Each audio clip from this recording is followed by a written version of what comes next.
Vancouver, Canada for personal reasons.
Yes, I'm in North Carolina on personal travel. And I had a hard time hearing you, Justine, just FYI. I don't know if the mic was close or not. Maybe Aaron, you could hear better than I, but I couldn't hear you very well. Yes, it's better.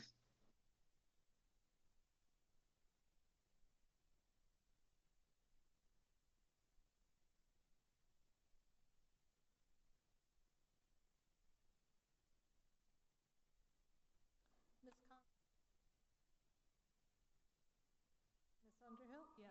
Mayor Hardy? Yes. That passes, Mayor.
And with that, appreciate the good process and the learning we did, and we're looking forward to reissuing it, but I'll have Holly provide a little more details and context.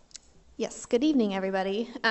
So today I'm going to be talking about the portrait project and then the grants a little bit later on. But for the portrait specifically, what is a little different this time around, we're going to, based off of council feedback, submit another RFQ that specifically asks for portraits of Freddie Foote Jr. and Carol DeLong based off of council feedback. So as Cindy mentioned, the previous RFQ will be canceled. And these new portraits under the theme of good governance will be the subjects of the portraits that are going to go in council chambers. And I believe it's a very short staff report. I know that. So if anyone has any questions for me, I'm happy to answer. I guess I would just want to highlight that we do hope to issue this mid-August. It'll be open for a month, and then we'll be back with council to present after the submissions and the subcommittee of the Arts and Humanities Council can look at this. And there will be an opportunity for 2 additional pieces of work, up to 2 additional pieces of work, pending on the cost from this next round. And so there could be a part 2 where we talk about the portraits. We are looking that this RFQ would allow one artist to submit for 2 portraits, or one artist to submit for 1 portrait, and council will then have the option for final decision on whether one artist does both for complementary, or you want a little diversity of the artist style. Okay, who's got questions or comments for Holly? I have some. Mary Beth? The first time we talked about redoing art in the chamber was 2019, when this building was closed. It was before the pandemic. I remember having a GovOps meeting, and we had a conversation about, we need to really do something here. So I am so appreciative to the staff members and the volunteers who went through this RFQ process, because I think it is an important step in coming to what we need to do. There was lots of talk, and this process and getting community input really helped refine and help us really see what the right next step would be. And I think it probably is frustrating to some who either submitted and the RFQ is closed, or those who worked on it, but I really just want to say that the process is long, and when you're here for a long time, you see the scope, and even, the art boxes this evening, it's been a long time that we've been talking about them, and it's so nice to see a final project, and I know this will be the same way, that there was a lot of work that has gone into it, will go into it, and we'll have a wonderful final project. So that part, I just want to make sure that the people who worked on it are aware of that, because I know they did spend a lot of time on that. But I have a couple questions, and one is there any attempt with this RFQ to match the style of the existing portraits or the frame of the existing portraits or anything like that? So based off of feedback that I've received from you all from previous meetings, it seemed like you wanted something a little bit more non-traditional than just like a plain black backdrop behind whoever's the subjects of the portrait. So for example, if you think of the Obama portrait at the National Portrait Gallery, where there's a very colorful, I think it's greenery in the back, if I'm not mistaken. That's a really good example of ways that you can do different types of portraiture. So the background is also included. It's not just... Right. So you're going to leave afterthought. that up to the artist with their submission, and we're going to ask them when they submit to include a sketch of what they'd like to do. That will be a requirement this time around. Okay. And then we'll still have the option once they come in to say, to give feedback, right? We like Correct. So the next time you'll see me will be when with AHC's their public art committee recommendations. That is after they review those, and I'm with them as we review those submissions, then we'll select the two that are most qualified for to do the portrait project. And will the review of their entries also include a review of their whole body of work, or just the sketch that they're submitting? So this past time we did review their whole body of work as well as a sketch or concept, whatever they had. So that was part of the decision-making process this past time, so it will be for next time. So that'll be as well. Yes. And then when you send out this new RFQ, will it go to those who submitted for the previous one? They'll be notified, right? That Yes, I'm going to notify them that we did cancel it and to be on the lookout for a future RFQ that will be out in mid-August. And then I know that there are some artists that Cindy has sent my way, and we'll make sure that they get the RFQ so they know about this open call for art so they can submit if they so please. Okay, that's great. And then my last question just is, comment that I like that we're going to focus on good governance in the council chambers. Another concept that we talked about was including a judge or someone who had worked in there, because it does serve as a courtroom as well. So if we get to 3 and 4, that could be another area of good governance that we could talk about. So thank you for continuing this, pursuing it, and all these steps are really important. So thank you. Of course. Okay, other questions or comments? I don't see any online. Anything else in the room?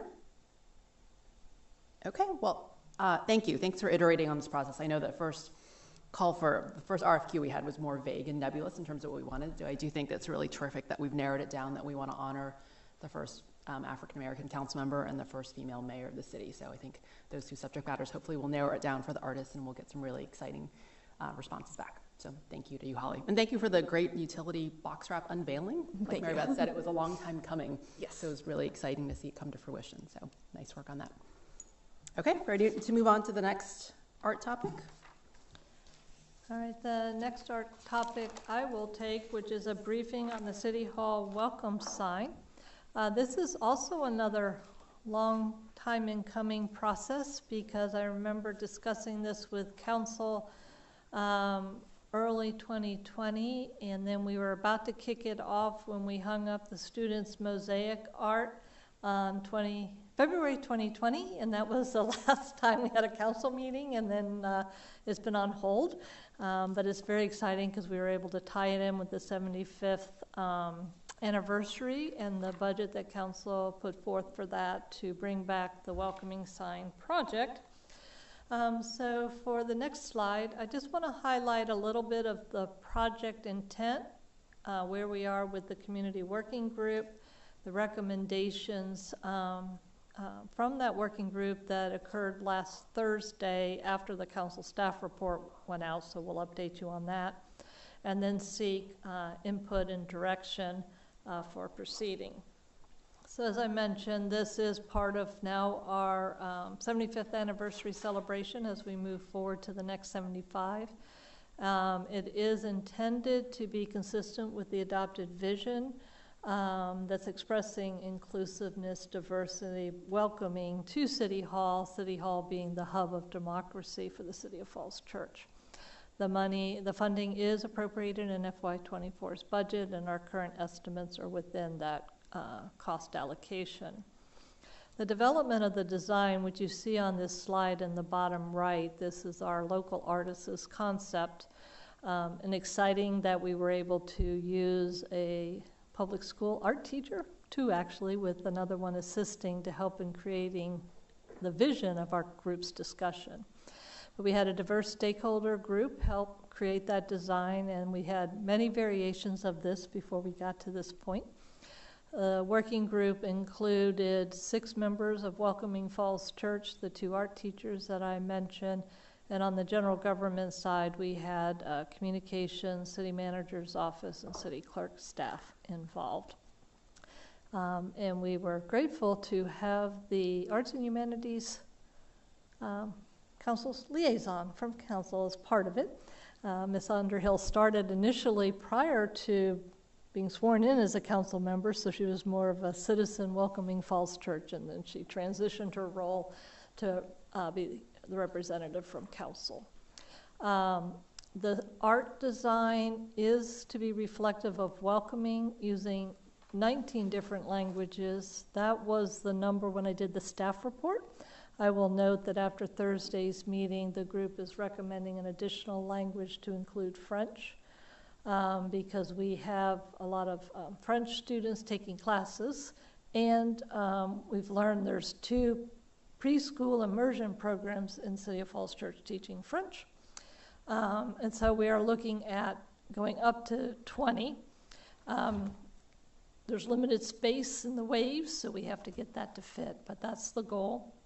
And also as the group evolved the welcoming message and the hub of democracy, also wanted to build in some of the other vision components of the environment. So it's the strong living tree and the flowing water tied into the design as well.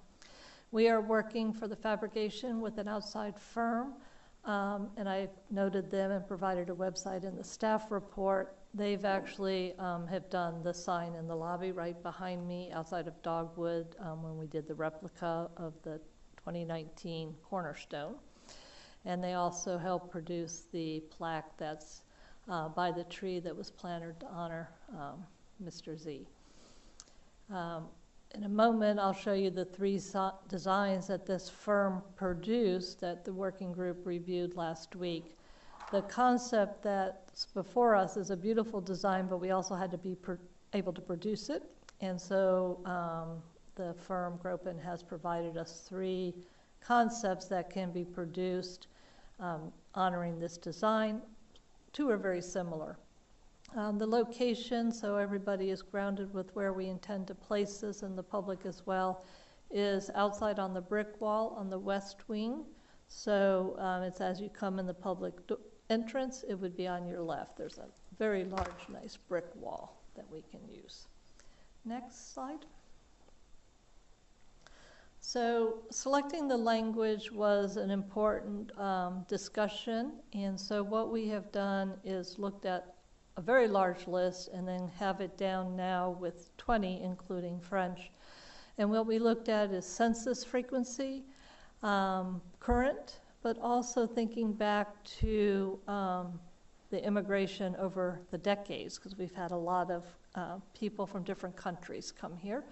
We looked at also the Native Americans that were here at the time in which City of Falls Church was forming, and so we're focusing on Dogue for that. That language isn't an active spoken language, but Eastern Algonquian is, so we're working with several universities to make sure we have that translated properly. We also worked with the school system to see what are the top languages in the English as a second language program. Welcoming Falls Church spent a lot of time thinking about the languages on their logo. We also wanted to honor and look at Eden Center, Winter Hill, the Fields, with those residential and business components where we have concentrated languages and cultures. We receive a lot of requests for translation of services and interpretation, so we looked at our contracted services, what languages are used there. And then we also wanted to acknowledge our general government employees. We have a lot of employees that speak 2 languages, and English may or may not be their primary, so we looked at that. So this is clearly not an inclusive list, because in the City of Falls Church there is several hundred languages actually spoken and represented. So we tried to be very systematic in representing the range of languages. And so as I noted, 20 languages with French just added. I also want to note that the languages that are on this list and any additional we add, we have actually used our independent third-party contractor to verify the translations, and they're certified linguistics. So while we started with more informal, it will be formally approved before it's put into any design. Some of the design factors that are being considered: size, we can fit 7 by 7 kind of framing of the art out there, which will allow it to be large enough that if you're not right at the building, it'll catch your eye and draw you in to come check it out. The City of Falls Church, which is the arch over the tree, is 6 inches of lettering. The welcome lettering, because of the different fonts and languages, ranges from 2.5 to 3 1/4. We also looked at how far off the ground this would be, and you'll see in a moment a few modifications recommended that will raise it up a little higher, but you're at a good place that you can read it. If you're close or not too close, you can still read. So we looked at the distance from the ground. It would be centered in the brick wall out there that I'm referring to, and I'll have a picture in a moment. But that brick section kind of sticks out a little bit, so it stands out like, ooh, it needs something here. And we wanted to make sure, besides it's large enough to draw people in, when you're looking at it and reading it, it's still large enough that engages you into reading and exploring the languages. The concepts have 2 material recommended. In both cases, it's framed by aluminum, so you feel like the sign is hung there and it has some closure and ownership to it. One would have it totally in aluminum and wrapped with that frame, and that aluminum could either be black or gray, and you'll see there's 2 options with that different style. And in that metal format, the lettering is silk screened into the waves at the bottom. These would be individual pieces and then mounted with blind studs, so you don't see the mounting into the brick. And it's a much more formal, maybe official ceremonial look. And it has 20-year plus life cycle. The other recommended format is the aluminum frame still, but the work would actually be colored latex paint that's applied to the brick. And so as it adheres to the brick, you would still see the mortar outline of the brick, so you get some texture feel, but it's actually adhered to the brick. And it also has a 20-year life cycle, so we did definitely want to make sure it would be durable if we went that style. It has color to it, and so it's more informal, but it also felt more artistic and engaging to the community as we weighed the two different styles. Neither of these current concepts have lighting provided by Gropin, but we made sure that we designed it so that we could add lighting for night, either an uplift or a downlift, and we're exploring solar. The frame sticks off the brick by an inch, so you get a little bit of ability for backlighting. And then next slide shows you the three concepts that were also in the staff report. The one on the left is the aluminum in black. So it would all be black, and then the lettering is white silkscreen. The right is the same style, except that it is in the brushed gray aluminum. And we were exploring that because the lettering on the front of City Hall for the Harry Wells is in that gray brush. So we were looking for a complementary. The white lettering does not show up well on the gray, so we have also explored, and it could be done in black for it to pop a little bit more. The center one is the colored latex paint onto the brick. And you'll see in a moment some modifications we're talking about. It is very colorful, but the group felt it was too colorful, and we have some modifications. The group is suggesting the colored latex paint version from the working group. So two very different styles. One's more formal and the other's informal. Both convey the message of the initial design. So with that, we'll go to the next one and speak a little bit more about the working group's recommendations. The rationale for picking this version was that the city is becoming a city of murals, and as we just talked at the traffic control box art wrap unveiling, a lot of art is happening in the community, so they felt like this helped portray that message, engaging with the people, and it felt more warm and definitely less formal, but still expressive and respectful were the words that the working group was using last Thursday afternoon. It is a sign. Both of them are signs. This one felt more artistic with the art inside that frame. And with this color version, then the tree was able to have its tips in green, so it felt like it was alive and putting out new growth. So that was a piece that the working group spoke to. And then it is durable and low maintenance. It's all one piece versus the individual pieces mounted into the brick. That said, as much as the group really wanted this look and feel, there were some changes that they would recommend for council's consideration. Using the background to be a light blue to symbolize more sky versus that stark white against the red brick. Fewer color variations, and so the waves which are underneath, with all those various colors, it's hard to tell it's intended to be water and waves. Also, some of the font doesn't show up clear enough. So the recommendation is to take it to shades of blue, maybe 3 or 4. And you could see there's some blank spaces in here now. Not all 19 words are here, and that's where we would fill in the additional languages from the original concept. The City of Falls Church at the top, they were feeling like it needed to be more the traditional navy blue of our seal or the yellow that's in the flag seal. And the welcome, which right now is top left, recommending to put it in the more center towards the bottom with where the blue is now in the Vietnamese language. And so their English would be in the center, and then the other languages would wrap around. And the City of Falls Church font is 6 inches, and we were looking at maybe shrinking that by 1 inch. The tree, a little bit of a shrinking, which then allows you to raise up the water and the welcome word text a little bit higher. So it's probably 18 to 20 inches off the ground instead of 16. Just makes it a little easier for a very tall person to read.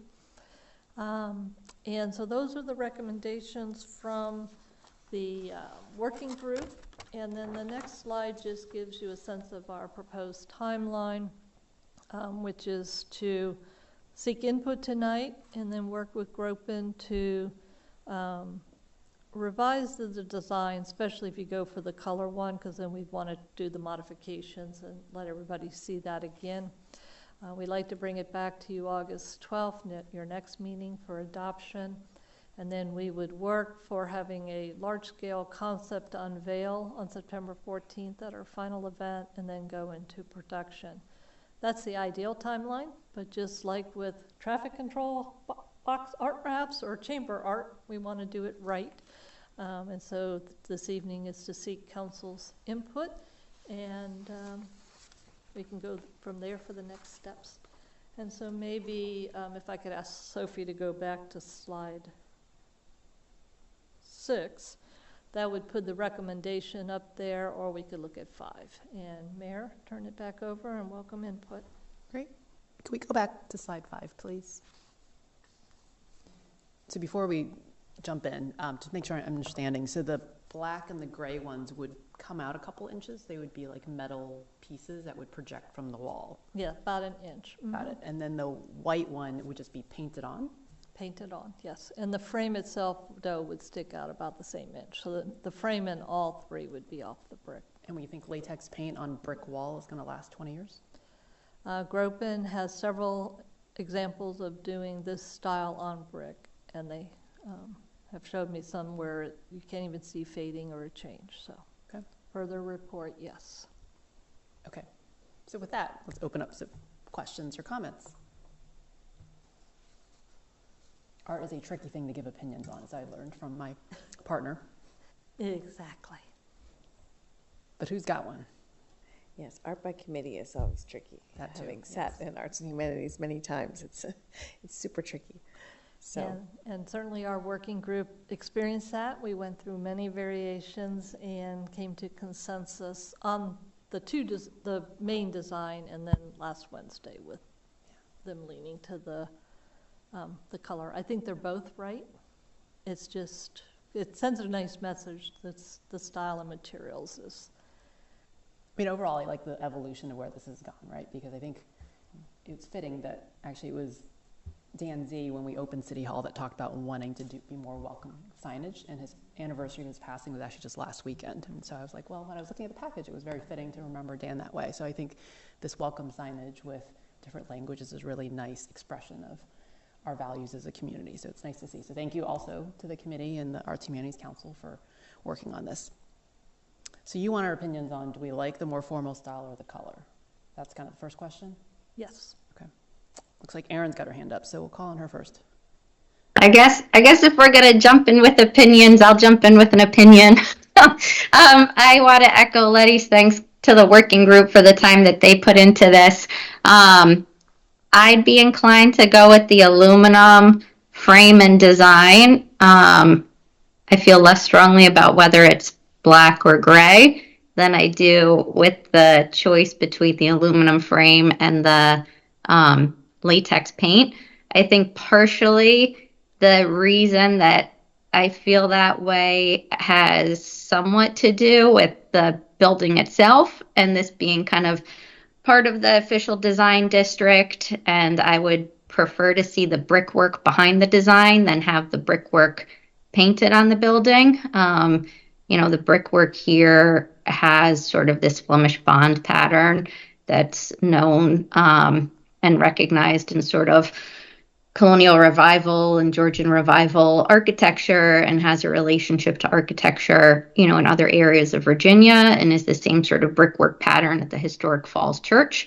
So that's kind of why I lean towards the aluminum design, aluminum frame over the latex paint. And I think just, in terms of the overall kind of cohesiveness on the outside of the building with the metal lettering to begin with, I'm willing to go there and share my opinion. The one thing I will say, and Cindy, I think you mentioned this, just with the translations, the singular versus plural form of some of these words caught my eye. So like in the list of languages, the Spanish translation list has bienvenidos for the plural form, but then the mock-ups, show it in the singular form. So I guess if we can just have consistency and be mindful of the particular translations we use once we kind of go into finalizing these concepts, I'd appreciate it. And that's a good but- point. If you don't mind, I'll clarify. The mock-ups were before we did the verification, so the list that was attached has attempted to confirm consistency for plural and so forth. So the mock-up would not be the final languages, just as we're looking at it. Okay, but thank you. That's all from me. Thanks for being bold and going first, Erin. Debbie, I see your hand up. Thank you. Yes, and apologies, I can't get the video to work. I have a poor Wi-Fi quality, but again, thanks to all who have participated in this process to date. I too agree with Erin on the style. I like the one, as I'm looking at it, on the far left, and I actually have a preference for the black as well. I like the contrast with the brick. As she's described, it is consistent with the style and design, and I just think it's very classic and yet welcoming and bold and clear as well. So thank you. That's the one I'd vote for if there were an actual vote happening. Awesome. How about in the room? Justine? A little bit of background information on this. That when I spoke with Cindy earlier, and I was not part of the meeting that happened last week, it was gone. I feel pretty strongly about the aluminum and more partial to the silver because it's meshes well with the other lettering that we have on the building. I think the design, even the aluminum design is still welcoming, but also have a more stately manner to them that represents the city hall and this building. I do have a few questions, actually. So one of the things we were talking about was wrapping the lettering more to the water. So I guess some of the lettering does wrap to the water. It would be, thank you. Some of the lettering does wrap to the water. So would it be wrapping it more? And I noticed that some like Caribou doesn't really wrap to the lettering, whereas like Welcome in the corner. Right, I think what we were talking about Wednesday is making sure they all wrapped and flow, so some do and some don't. So if they're already flowing like Welcome, it probably wouldn't change, but like you said, the Caribou is like straight across, and so we'd want to flow that more. Gotcha. Okay. Yeah. Okay, the other thing, I mean, and this is from my history on the working on this, the only thing that I am a little bit remiss about, and so while I think this is a really lovely design, the only thing that still strikes me is that I personally wish there were more leaves on the tree, or some leaves on the tree, to signify the life and warmth and welcoming of Falls Church. So I'll leave it at that. A barren tree. That's a good one. Mary Beth? Thanks. I like all of these. I think it's a really nice design. I'm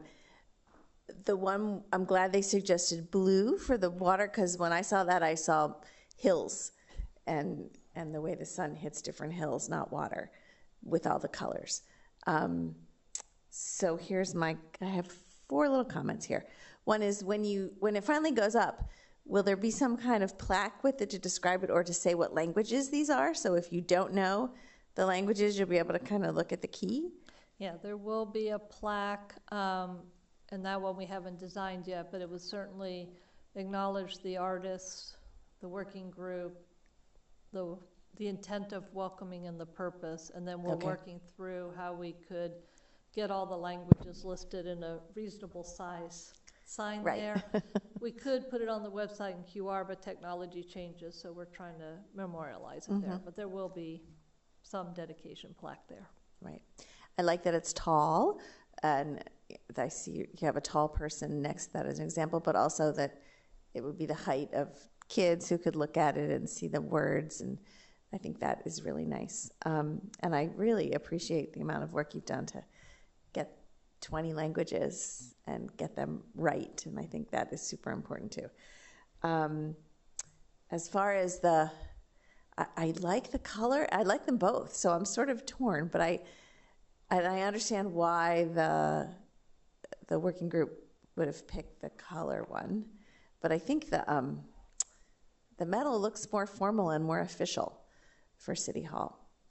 And I would agree 100% with Justine that I wish the tree had leaves. Then I would be completely on board for a metal one. If there were leaves on that tree instead of just bare pokey branches. It reminds me of our seal that has gravestones on it. But I'm not an artist, so I feel terrible someone really worked on this and has it all balanced and everything. So that's the art by committee piece that is tricky. Well, fortunately, our two artists, which are Christina Lee and Mark Robosh from the schools, have been very collaborative with us and hearing us reacting. And we have struggled with the leaves on the trees, and we can go back. Part of it is the fabrication of the piece, and so we may have to have less branches if we have leaves, but we can explore that a little bit. Okay. So I also think it would be kind of cool if we did the metal outside and on the inside did a color version of it on one of the walls in the building. So right here on the hallway or something like that. So you would have both, or use that as a logo, or once the 75th anniversary is done, this could really be on a lot of things more than just City Hall. So if you had the metal one on the wall of City Hall, then you'd have the colorful one other places.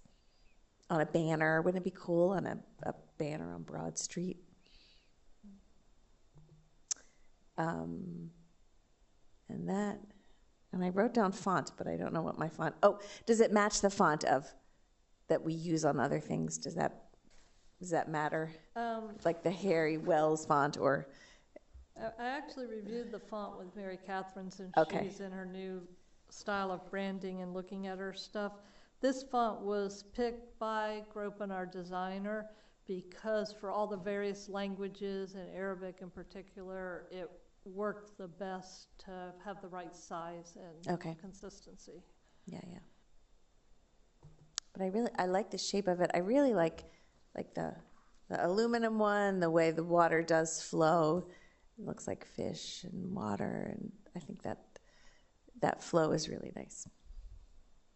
Thank you. Dave? Thanks a lot. I agree with a lot of what's been said, the preference for the aluminum. My preference would be for the lighter aluminum. But being fairly new to this particular project, so let's go back to the basic elements here. The tree is intended to represent what? Tree City USA, the environmental component of council's visions and values. So it's purely a nature reference. There's no symbolism beyond that, because trees mean much more than that in many cases. And I'm literally trying to pick this apart in its different elements. So I'm trying to figure out why we picked the tree. Was it purely nature, or is there something, tree of life, for example, or? I think our working group discussion, I'm going to have Justine add in, because we had a variety of cultural discussions and trying to be representative without focusing. It was representing city, the environment, the things we care about. It is part of our community and our nature. Now, we did have discussions because the tree does symbolize different things for different people. Well, we'll be asked why it's there, and I think So we I think, ought to yes. have. I think people some can comment. also, it's art, so art, you always read into your own feeling and meanings and emotions. So for some folks, that might be the tree of life from a Hebrew tradition, but for somebody else, it's going to be Tree City USA. Right, okay. So I'm just like, Sure. okay. Now, why did we pick water as opposed to the ground? Because we really don't have rivers here. We don't have lakes here.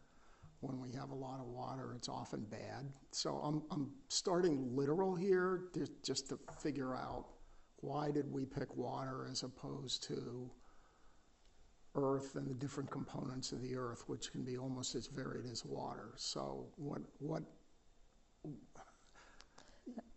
Sure. Let me start, and then Justine, I'll add. Thanks. I Yeah. think some of it was nourishing and flowing and moving up to feed the tree. Yeah. At least what I took away from the group discussion that we had was that this was very much like life and nourishment.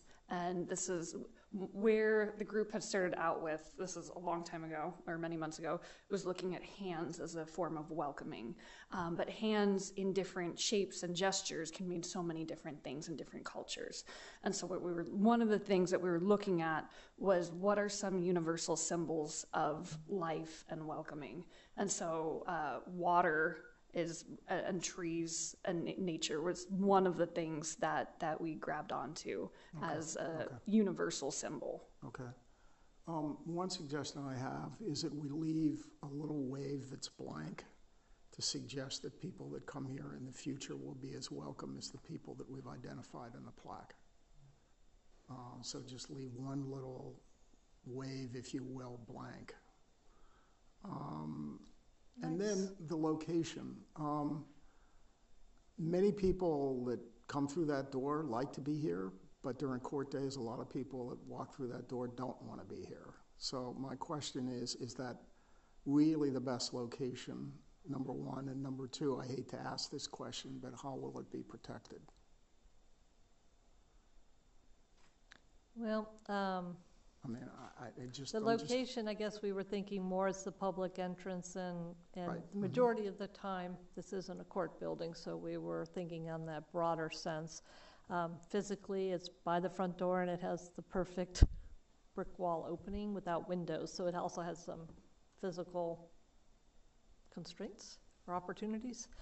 The protection, partly why there's a frame there is that it sticks out from the wall, so the leaves and those branches, which are metal and could be sharp, are going to be behind it, so when you walk next to it, your clothing doesn't catch it.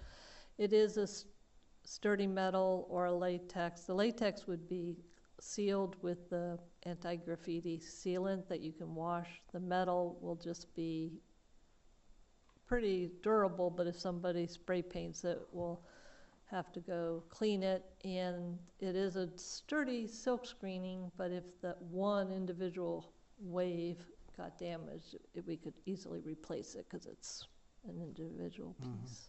Okay, okay. And it is under the security cameras of City Hall, so Yeah, it would be seen on I even hated to dispatch. ask that question, but I thought I would anyway, because, you know, if we're going to Sure. invest in it, we want to hope that it's there for a while. And then the question of the different, the color one, I think we can produce this in many different forms, many different colors, depending on where it's going to be. So I think for what we're talking about on the brick, I like the gray aluminum. And just quickly, I also liked in the prior discussion the selection of Freddie Foote and Carol Long. Also thought that was good. So anyway, those are the thoughts. The real substantive one is I really think we ought to leave a blank wave to welcome everyone coming in the future. I like that concept. It also helps symbolize that we weren't trying to be all-inclusive of all languages. Okay, I think I'm last. Okay, so +1 on the leaves and the blank suggestion. I think those are both great additions. If I had to pick, I like the metal ones for all the reasons that people have talked about. I think it's probably more appropriate for City Hall as much as I like color anywhere else. My question is on maintenance. Is there a difference between the black and the silver in terms of maintenance? Like which would show age, and would any of them patina? Let me confirm that so I don't speak. The Gropin designer didn't specify any concerns either way, but I can verify that. Yeah, and I was just looking up photos of City Hall, and it looks like the Harry B. Wells building font is a little different. I prefer to probably be consistent if possible with the font, just because I think you're going to have this one 6 inches, which is actually pretty comparable in size to the City Hall sign, the City Hall letters, and I think they're going to be big enough you're going to notice font differences. I think that consistency matters. I can't tell from the photo, and I should know, having walked in this building just now, but are those also silver? Are they white? The letters outside, they're silver? So it'd be the same silver as, Yeah, on Yeah, and the the, library too is silver, they're all the okay. same. Well, then maybe that would bias us towards some consistency with doing it that way. So as long as this is the same materials that's used in those other signs, those seem to have aged well. and if we went with the silver, I'm certainly hearing majority for the aluminum, and so assuming both are equal for maintenance, is there a preference for silver to match Harry Wells, which I think I'm hearing? And then, do you have a preference for white lettering or black lettering? On the silver, Mm-hmm. whichever is easier to read. Yeah, I think whichever is easier to read.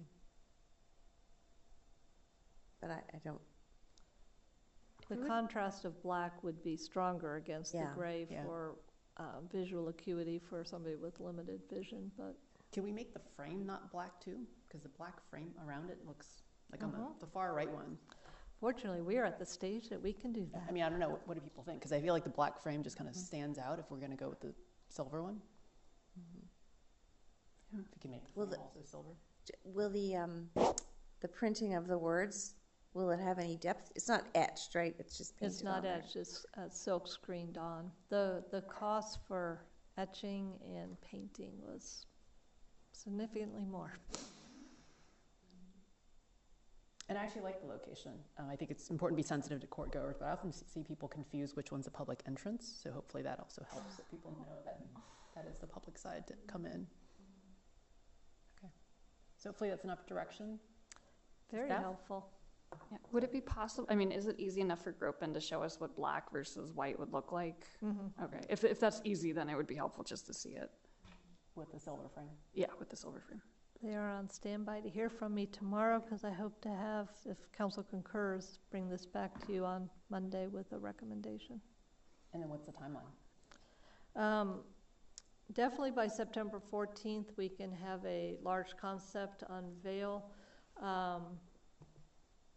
They're a little busy right now, so they couldn't commit till we knew the design, how quickly. The metal takes longer to produce than a painted latex, so I may be able to give you a better timeline on Monday, but right now I'm planning we'd officially unveil it in October, but we'd have a large-scale board to unveil on September 14th. Great. I just want to reiterate, I think this would make a great mural someplace else.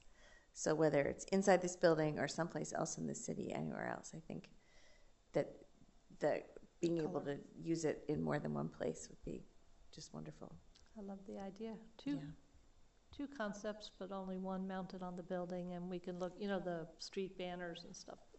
I'll work with OCOM once we have a design, how we can utilize that. And with that concept, I'm hearing sort of concurrence to reduce the number of colors so it looks like waves and not.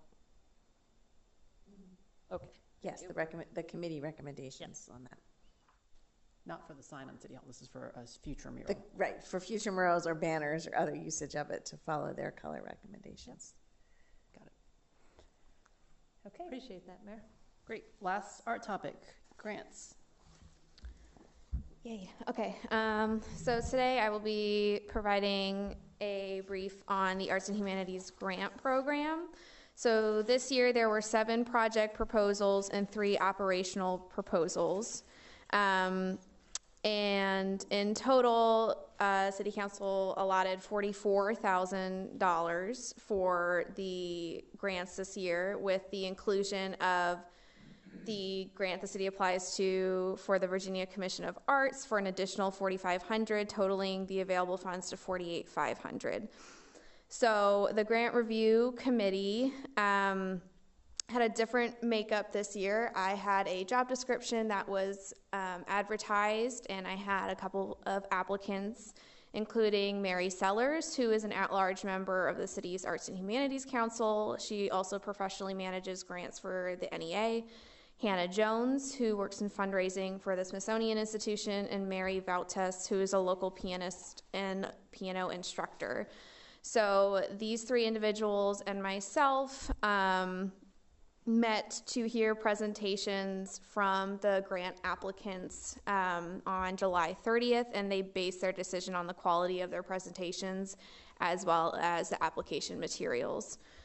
So for the project grants in total, the requested funds were $34,835. The grant review committee is allocating $19,500. So, and the specific organizations to fund would include Little City Concerts for their second season, the Catch Foundation for their Watch Night celebration, the Tinner Hill Heritage Foundation for their music festival, Welcoming Falls Church for their Welcome Week, Creative Cauldron for their piece called Bold New Voices, Women on Fire. There were two other organizations that applied, such as Friends of Cherry Hill Foundation and Falls Church Arts. The grant review committee, after much deliberation, is recommending to not fund these organizations based on the quality of their applications. They just were not as strong. And for the operations grants, there was a total of, excuse me while I find the specific. Yes, 3, totaling in $29,396.50. The grant review committee is recommending to allocate $29,000 for the operations grants and to fund Tinner Hill Heritage Foundation, Creative Cauldron, and Falls Church Arts for their operational funds that they acquire throughout the year. So today I am requesting that City Council review these items and adopt it on their consent agenda for your all's meeting next week. And I am happy to answer any and all questions that you have. Questions for Holly? I don't see any online in the room. Holly, those who have gotten grants in the past, is one of the requirements that they have to be up to date on all the reporting of their past grants before they get a future grant? Yes, that's correct. Because everybody's in compliance and Yes. everything makes sense. Okay. Thank you. This is very thorough. Okay. And in your inboxes, I had forwarded along the staff information on previous grant winners. I think that came up in the mayor's meeting last week. So thank you for sending that on. Okay, I think we're good with these then. Oh, sorry, Debbie, go ahead. Lydia, I had my hand.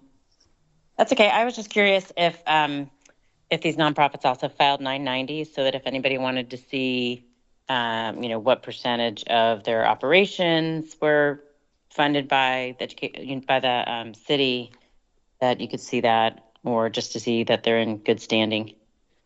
Is there any requirement for that? They are required to submit financial records in their application, so the grant review committee and myself were able to review those.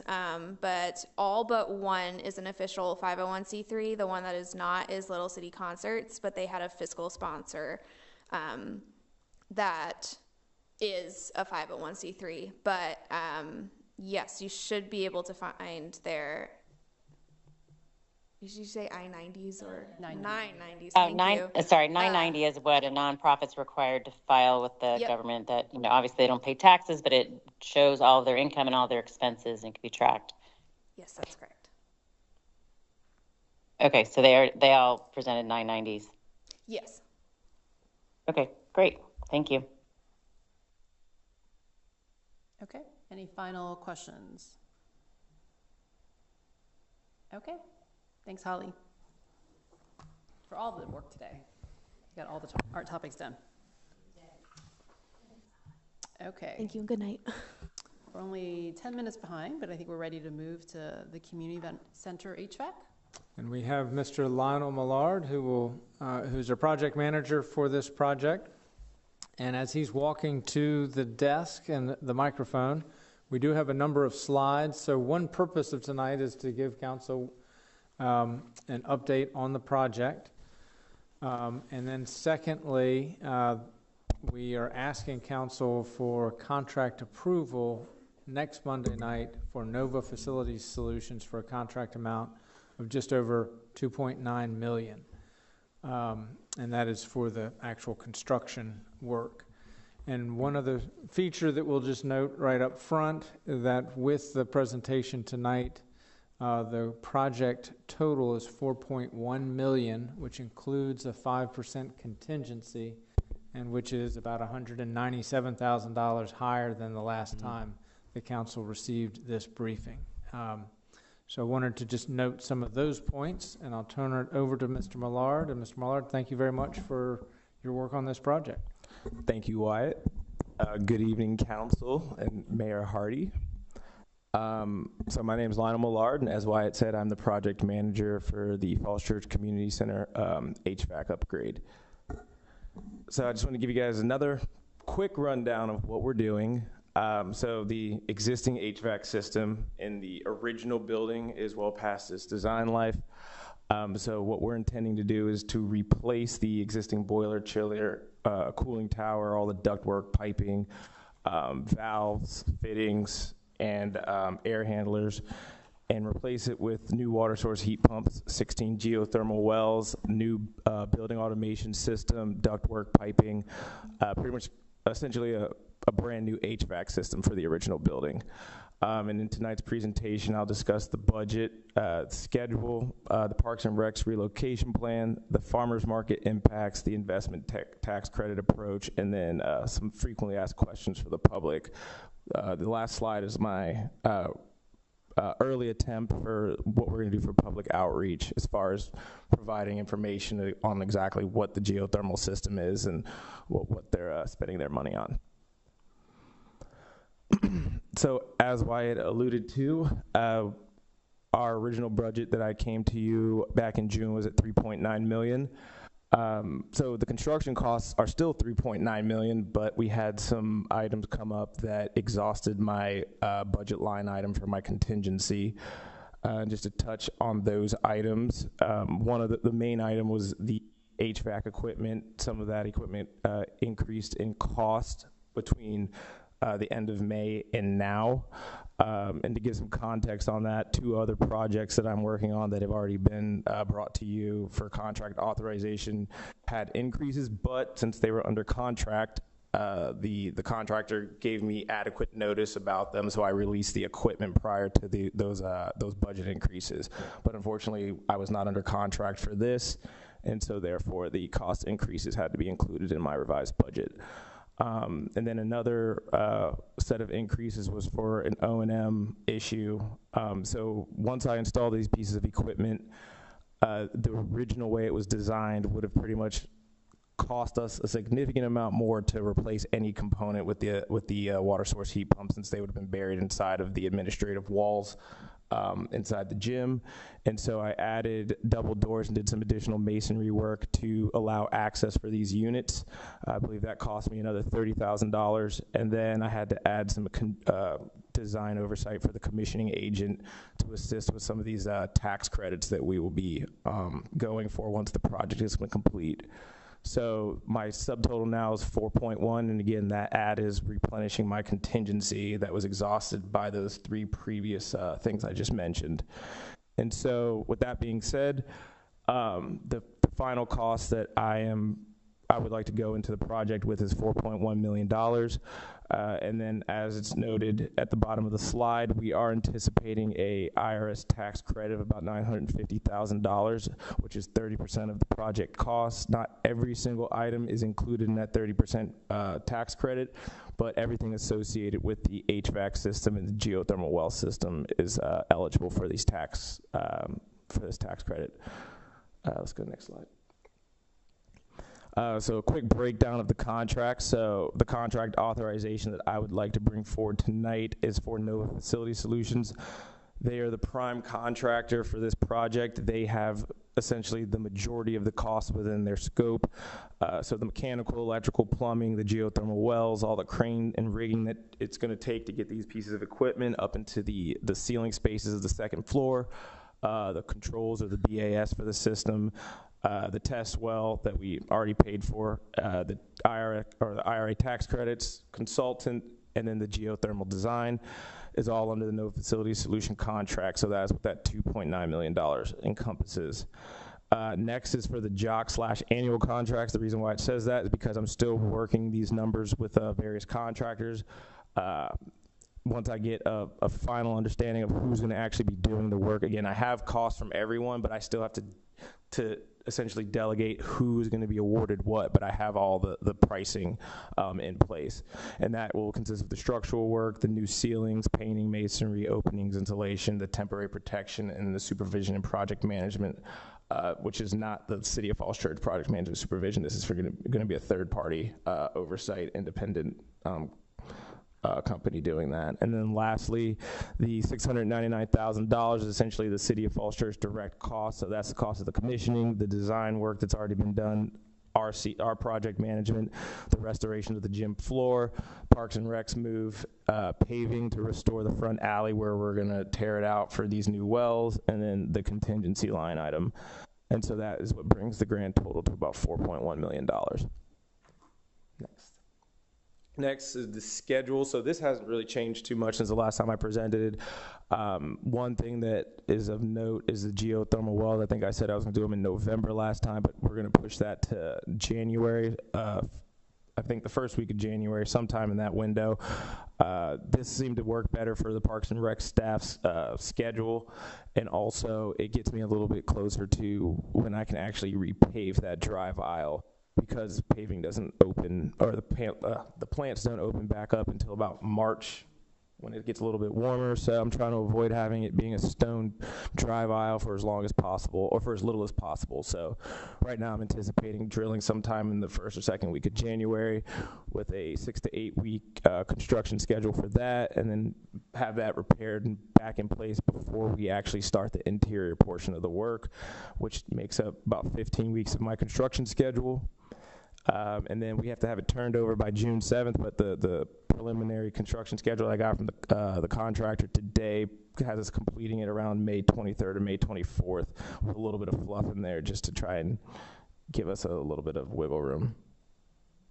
So that's my schedule, 15 weeks, which is pretty quick for a project like this, but that's what I bought everything out at. So all of the contractors are aware of how quickly we have to get this done, and that is included in their pricing. So the relocation plan for Parks and Recs. So right now, we are anticipating the staff for Parks and Recreation to relocate to the South Oak Street offsite classrooms, currently being occupied by the Levine School. We anticipate them being back or out of there and into the West Falls Church development at the civic spaces once the condo building has that build out done. Right now, they're still tracking to be on time for the condo building, but it's going to be a tight window for Levine School to move out and get in there, and for us to be able to occupy that space. The senior programming, we've been working with Columbia Baptist and the VFW. We actually got some correspondence from Columbia Baptist today that seems to be a good location spot for us. They seem to be committed to helping us out at a pretty friendly rate for leasing some space. The funding for these temporary locations will come out of the project budget. I have a line item in that $4.1 million to relocate Parks and Rec staff and to build some temporary partitions and to pay a lease amount for a couple of months for them at both locations. The impacts, we aren't expecting anything to impact the November 5th elections or summer camps. That's the big one. Well, both of them are big, but the summer camp starting June 7th is critical for us to meet our turnover date. And then, yes, the building turns over in time for summer 2025 camps and activities. Next. Farmers market impact. So this also really hasn't changed much since the last time I presented. Again, we're flipping where they're currently located in the red to the shaded orangish, pinkish color in the back. We have plenty of space to accommodate all the vendors, and we also allow for emergency access in our police vehicles to access the parking garage without any impacts to their services. I'm also planning on providing temporary restroom facilities. I'm still working on whether City Hall is going to be open to the public for additional restroom facilities. I still got to work with Joe Carter on that, but I will definitely be providing alternate restroom facilities as part of my budget. And that's only for 6 to 8 weeks. Once that's done, well, actually, that's wrong actually, because the project is 15 weeks. But the impacts of the farmer's market being in the back of the parking lot is 6 to 8 weeks. The restroom facilities will be there for a little bit longer. So the investment tax credit. So we have been pre-approved. Our geothermal designer and our tax consultant worked with the IRS. So our pre-approval essentially is, one, because we're a government entity. They've also vetted the type of system that we are doing with the geothermal and the water source heat pumps. So far, that is looking good as far as us being eligible for these IRS tax credits. And I apologize, that says 1.25 million. It actually should say $950,000 as the estimated tax credit amount. And the eligible costs are going to be associated with the labor, material, and equipment for the project, which again make up about $3.9 to $4 million worth of the work. But again, all of this will be shaken out once the project has been completed and the IRS gets our report and we verify that our design is acceptable versus the original baseline readings that they took with our gas usage and our electrical usage, and then other qualifying installations. And then once the commissioning is done, which again takes place sometime in late May, we will submit that report to the IRS and then claim our direct pay tax credits. And then here's some frequently asked questions. I'm not going to go through every single one of them, but this is just kind of an idea of what we put on these posters that would be along the fence line of the geothermal well installation. And then I'm also thinking about having a QR code that would take them to the Department of Energy that shows them some pretty cool illustrations and animations of how geothermal well systems work. And so, yeah, I think that these would be some good questions or good comments to post on those posters outside on the fence line. We can definitely come back to you once we get closer to actually starting the geothermal well work to see if there's other ideas as far as what we want to do for public outreach. But I think this is a start. Great. Okay, questions or comments for Lionel? Dave? Sure, thanks a lot. What experience does Nova Facility Services have with geothermal? So the geothermal installer is actually Connolly and Associates, and they are a very experienced geothermal well design or installer. Nova Facility Solutions is in contract with them, but the actual geothermal well installer is Connolly. So they have they're their own separate entity. A lot of these guys under the contract of Nova Facility Solutions are subcontractors of theirs. So they're essentially doing only the mechanical, but their subs are the electrician, the plumber, the geothermal well sub, the crane and rigging company, the controls contractor. Yeah, so I guess I just want to make sure that this is still relatively new, and that we've got a firm or a collection of firms that have a proven track record of delivering projects like this that work not only on day one, but work 10 years later or more. So do you have information that you could provide that would answer that question? Yes. So the geothermal designer, he is actually he's pretty well renowned, especially on the Mid-Atlantic, for doing these types of systems.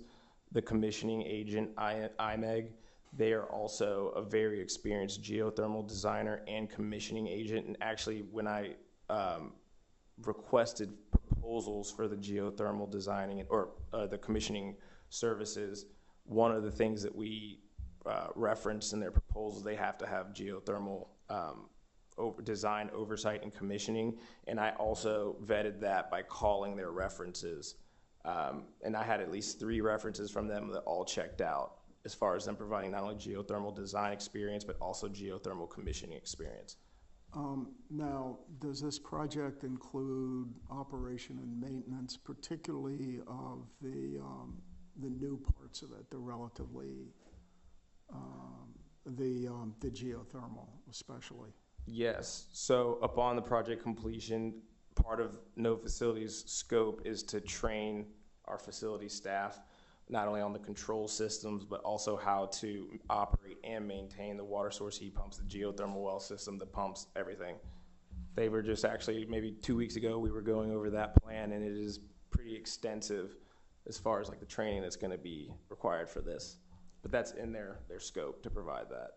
Okay, and then finally, the price. Have we done any kind of a look at similar projects to make sure that that the price we're being charged is reasonable? Yes, so my counterpart at Fairfax County Parks and Recreation, I reached out to them to pick their brains on the Spring Hill Recreation Center, which is up, I think, in like Vienna. And so me and their energy branch manager for Fairfax Parks and Recs talked extensively about this. They have a 70,000 square foot building, and they put in a geothermal well system, DOAS systems, water source heat pumps, and it was 8.2 million, I think, something like that. And so ours is essentially half the size of that project, and we're right around half the cost of their project as well. And so that was a comforting feeling for me when I was doing this. Yeah, that's helpful. I just want to make sure that the prices being charged are consistent with what you would expect to see in similar projects. Yep. And that the expertise is there to build it, and also that we maintain it. Yep. And then finally, what was the process that we went through to get here? Was it a competitive process, sole source? What? So we actually wrote a contract from the schools. No Facility Solutions did the $2 million rooftop unit replacement project for Foster City Public Schools. And I reached out to Brian Fowler, who is their facilities director, and he actually recommended that we use Nova Facility Solutions for this. And it also really sped up the whole process, because had we put this out for bid, I mean, that would have been like a 2-year process at least, and also we would have had a little bit less control over who gets the work from an experience standpoint if we'd had to use a low bid. Okay, I just want to make sure that we're following the acquisition rules, and I assume the city attorney would be looking at that. Yep. Jan and Karen, they were like essential in the procurement process of this, which is one of the reasons why I use No Facility Solutions as the prime to get some of these other guys underneath or under contract with us. Yeah. Okay, thanks a lot. No problem. Other questions? Mary Beth? So Lionel, the actual geothermal, the high school's geothermal, right? Yep. But Nova Systems didn't do. No, they didn't do the Okay. geothermal. That was a different company. Different company. Mm-hmm. But from your conversations with Brian Fowler, that seems to be working, and Mm-hmm. so we do have that's been there for 3 years at least. And I know there are a lot of residents in Falls Church that also have geothermal, and so it's not a new technology, right? I mean, it's new, relatively new, but it's not to the point where it's like there's a lot of unknowns. Like there are people who have done this for a long time, and everybody who's involved with our project is an expert at whatever it is that they are doing. That's great. I remember when we were talking about doing the high school, and it was so new to all of us, and we were in, do you remember being in the Mary Ellen Henderson Library and having them explain it all to us piece by piece? So I do feel like those of us that went through that process at least have that background as well. So, Yep. And we had a lot of that information for their design and their analysis, right. and like feasibility studies. I was provided with all that. That's great. Yeah. Yeah. Very helpful. I guess that is my main question. And you talked about having signs along the fence, along the fence line, and I think that's great to help people understand what's going on and why it is. And it'd be great if there were some videos that were out there just to let people know. And my favorite thing about geothermal is always when they say it's as deep as the Washington Monument is tall, and that always makes me really think about how far into the earth that is. Yeah. All right. Thank you, Aaron? Thanks, Lionel. I just had a few questions. Some of these I just want to run through quickly because they were community questions I got and we've touched on them, but just so that it's clear. So the IRS tax credits, we say tax credits, but they're almost more like a rebate in that it's like a refund of the money we're putting out, but isn't like truly like tax credits given the how we don't really do taxes the same way that other people pay taxes. Yes. Okay. Yep, that's And correct. okay, and then the HVAC ducts, in terms of the interior work, I guess it was added over the scope of the project. And so to the extent I get questions on why the interior ducting, is affected, it's really just overall age of the building and are doing this all together at once for the original building. Yes, I mean, the current layout of the ductwork in the attic space is really inefficient, and it's just old, and it's in the way of the work. Okay. And then the farmer's market impact is primarily to keep the drive aisle open for the emergency vehicles. But in terms of, I guess you'll work with the farmer's market manager, but like funneling all that activity differently and trying to get like, is the front red part, the dark red part where the police wing and the front of City Hall wing, that's going to now become an active parking lot for farmers market Saturdays, right? Yes, yes. Okay, so then are we, in addition to kind of doing the coordination for the back of the lot, going to have some sort of personnel or coordination for the parking lot in front, given that people are so used to just kind of like wandering into the vehicle space, that we're now going to need to kind of funnel people onto sidewalks more appropriately to get to that back lot if they're coming in from Little Falls or from Park and not through Cherry Hill Park or the path by the farmhouse. We're still working out those logistics. Danny and Amy have been heavily involved with this. I know they've been talking with the farmers market coordinator. But that's a good idea. So I will bring that up to their attention about making sure that we advertise this well in advance and potentially have people helping direct foot traffic to the back from the parking lot. Okay. And then tree impacts from the geothermal system, do you know what they'll be, or if we can expect, like a lot of tree loss where the veterans memorial is because of any damage? So that's all going to be protected. We will be nowhere near the memorial or any of that vegetation. Only tree that might get lost is that small tree that's next to the entrance of the building. Because we have a loop that goes, that's how the loops enter the community center. But it's close. We may be able to save it. Okay. And then you mentioned, I guess Connolly and Associates is doing this installation. Are they the same firm that did the test drilling, or did someone else do the test drilling? No, the one who did the test drilling was Allied. Okay. And the buildings, like there was no damage or structural damage to like City Hall or the community center from the test drilling at all? Nope.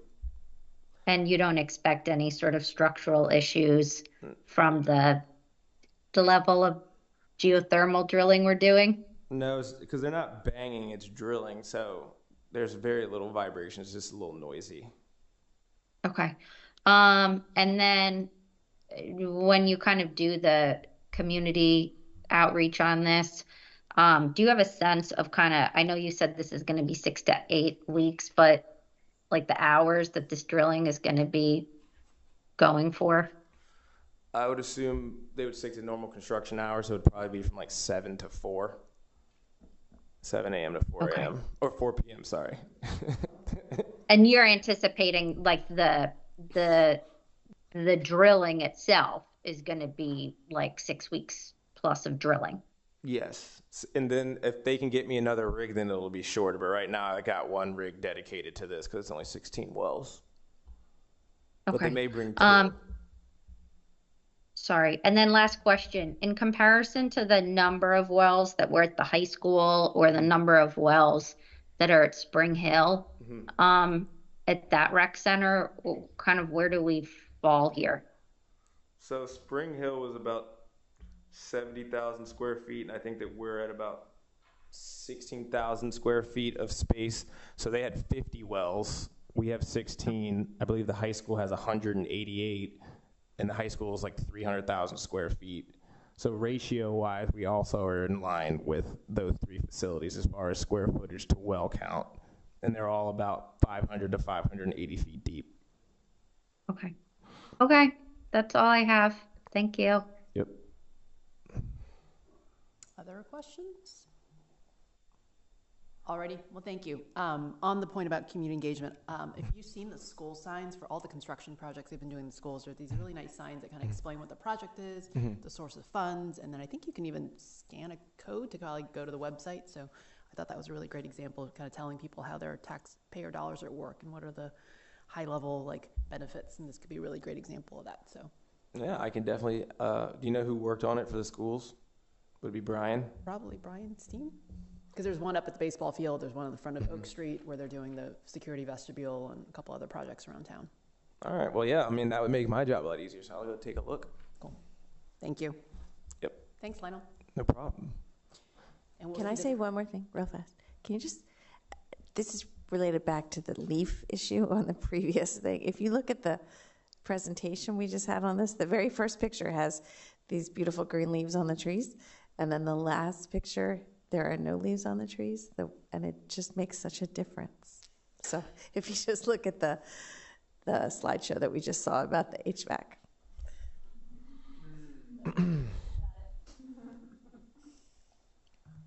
Alrighty. Thank you. I guess so, does that mean, so next Monday is when you guys will, So the plan is to have the contract on the council consent calendar, which is where we typically have contracts. Is council comfortable with that action? Or any final That's the questions for 2.9 us? million out of the 4.1. That's Need correct. another 200 that will come in the fall budget amendment. yes. That's right. So 2.9 is to get started with the contractor. Yep. And then depending on who I go with for that second line item with the jock/annual contracts, if it goes to a jock contractor, then I would not have to come back to you guys. But if I go to one of my annual contracts, it's going to be over $100,000, so I will be back. But that money is in that 4.1 million. Whatever I would award to them would be part of the budget that's been presented to you guys. We're still planning to use $1 million of ARPA for this. Yes. And there's no, and this is probably more that budget amendment question, there's no room within the ARPA spending to pull 200,000 rather than use cash? Yeah, you want, So we'll answer that question as part of our year-end financial report, where we'll also have a very detailed ARPA update. Yep. You know, we're watching it like a hawk right now in terms of how our spending and our drawdown on those. So there could be some optionality, but we'll talk about that when we have the budget amendment. Okay. In general, that's the lens I hope we use for all the projects that need money, right? Given that we've got this deadline for the end of the year, let's encumber all that before we talk about cash, especially if we think we're not going to use all of it or have any risk of not using all of it. So, okay. Thanks, Lionel. the wells in January and the big work in March, end of February. All right, and next up is the Public Facilities chapter of the City Comprehensive Plan, and Mr. Paul Stoddard will give us a briefing on that. Really what we want to discuss with council tonight is the scope of work for this chapter of the comp plan. And our staff lead on this is Zoe LaRive, and she's under the weather tonight, and so Paul is standing in for Zoe. All right, thank you, Mr. Shields. Thank you, Mayor Hardy, and members of council. I'm Paul Stoddard. I'm the planning director with the city. As Wyatt mentioned, our lead staffer on this is Zoe LaRive. She can't be here, and so I'm happy to do my part and step in for her. But I fully expect that next time this comes back, she will be on the mend and able to do this. So let me jump right into it. The request tonight, as council said, this is council's inaugural work session with this. It's been out to the Planning Commission and the Public Utilities Commission. That's typical for our comp plan chapters to start with those stakeholder groups. that are relevant to each particular chapter. Because it is your first work session, this really is focused on 3 key questions that you can see on line 5 there: the scope of the work, the timing of the effort, and then the public engagement that would go along with it. This chapter, by way of context, was last reviewed in 2005, so it's certainly due for a review and an update, and doing so is included in the 2-year work plan, and it's categorized under the council's strategic priority for good governance. Of course, utility planning is fundamental to city planning, and so that's a very reasonable place to put it. Recommendation, so a lot of this is sort of introducing the work that staff's already done to get ready for this kickoff. You can see it beginning on line 13. Staff has looked at what's required under state code for comprehensive planning around utilities and government services. We've looked at best practices from other communities, and we've cataloged what are the achievements that the community has already made since the 2005 goals were put in place. And all of that fed into an outline of a proposed new chapter, and we've also pulled together a community engagement strategy, which borrows heavily from lessons learned on recent long-range planning efforts. As we thought about what's the work involved, it can be a little bit of a dry subject to think about utility planning, and so to make sure that we understood the importance of doing this and undertaking this effort, we noted those things on lines 22 through 24. A lot of this is thinking about what are the future needs of the community as we think about projections for population and employment growth, and also as we think strategically about how to best work with our third-party providers, because so many of the utilities in the city are provided by our partner agencies. Going to line 27, I always want to make sure people have the context of what a comprehensive plan is. Of course, it is a 20 to 25 year, it's a document that looks out about 20 to 25 years into the future, and it looks at a range of topics. Most communities, including the City of Falls Church, organize their plans into different functional chapters, and you can see the list of the city's chapters there beginning on line 37, beginning with an introduction, moving into demographics, which the council recently voted on, and then the functional chapters that follow, and you can see community facilities, public utilities, and government services is listed under Chapter 8. Progress against 2005 goals. This is a long section of the report because the community's done a lot of work since 2005, so I'm not going to step through them all, but I will highlight just recent achievements that were made. City Hall getting redone where we are tonight, the library just across the street, Meridian High School getting rebuilt, the community center HVAC, which you just heard about on the way, and all of these were done while maintaining the city's AAA credit rating. So I think we're talking about great investments in the community and great financial planning to make that all possible. I'm going to skip ahead several lines to 147.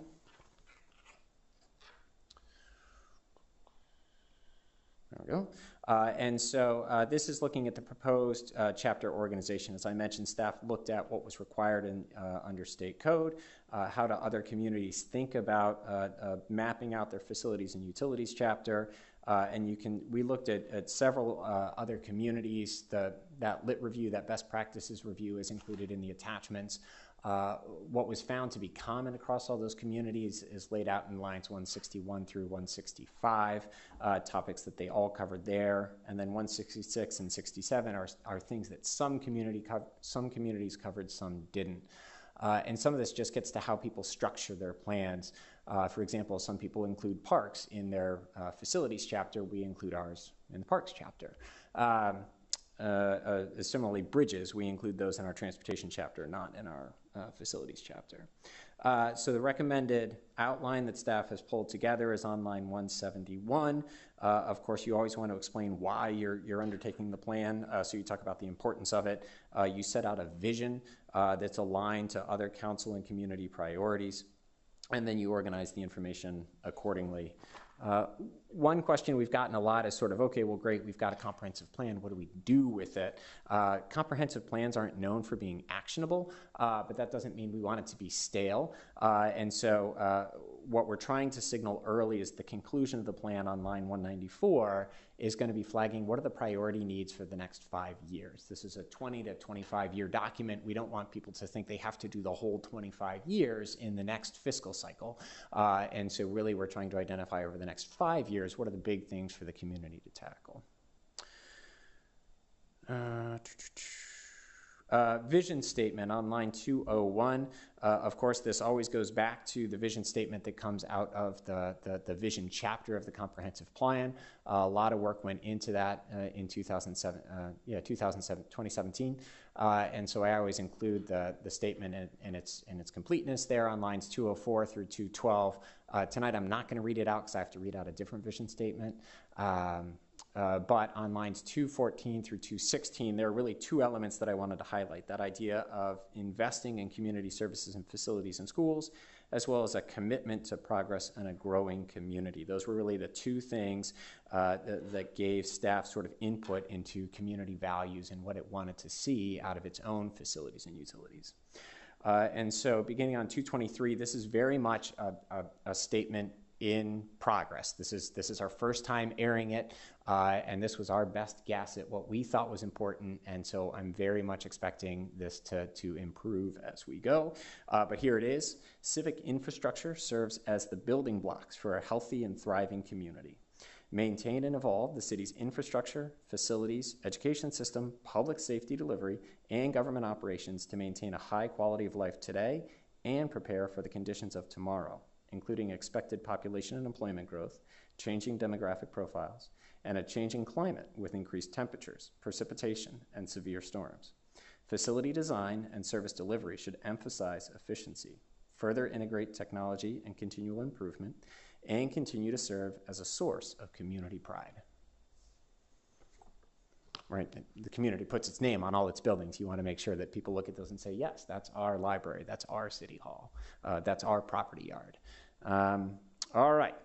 As I mentioned on line 232, this has already been out to kickoffs with the Planning Commission and the Public Utilities Commission, and they've already given staff a lot of good direction. You can see the comment response there. Without going through it, I'll just note that they have talked about a lot of different aspects of this, the scope of the chapter, some things that are topic specific, how to approach public engagement, making sure that what we're saying in this chapter is externally consistent with things that we've already put forward in the Community Energy Action Plan, and making sure that the chapter terminology is clear and that the quality of the plan is high. In terms of fiscal impact on 239, this is a planning document, and like many of our comprehensive plans, we are doing this one fully in-house. And so adopting the chapter itself doesn't have a direct fiscal impact. Often the chapter will call out estimates of staff time and funding resources that are needed to complete projects, but always those are planning numbers, and any decisions about funding would be made through the normal budgeting process. In terms of timing, staff is trying to complete this so that it can be in front of council for you all to provide final consideration in April 20th, 25, which is next spring. And so to make sure we can get there, we're using the schedule, not only the project schedule, but also the public engagement map that's listed below. We're in phase 1 with project kickoff, making sure staff is going in the right direction. At the same time, we're already starting some of our data gathering and fact finding. And we'll use that to put together a first draft, and then we'll move into a very public-facing public engagement stage where we're investing with key stakeholder groups, all the advisory boards and commissions, as well as the general public.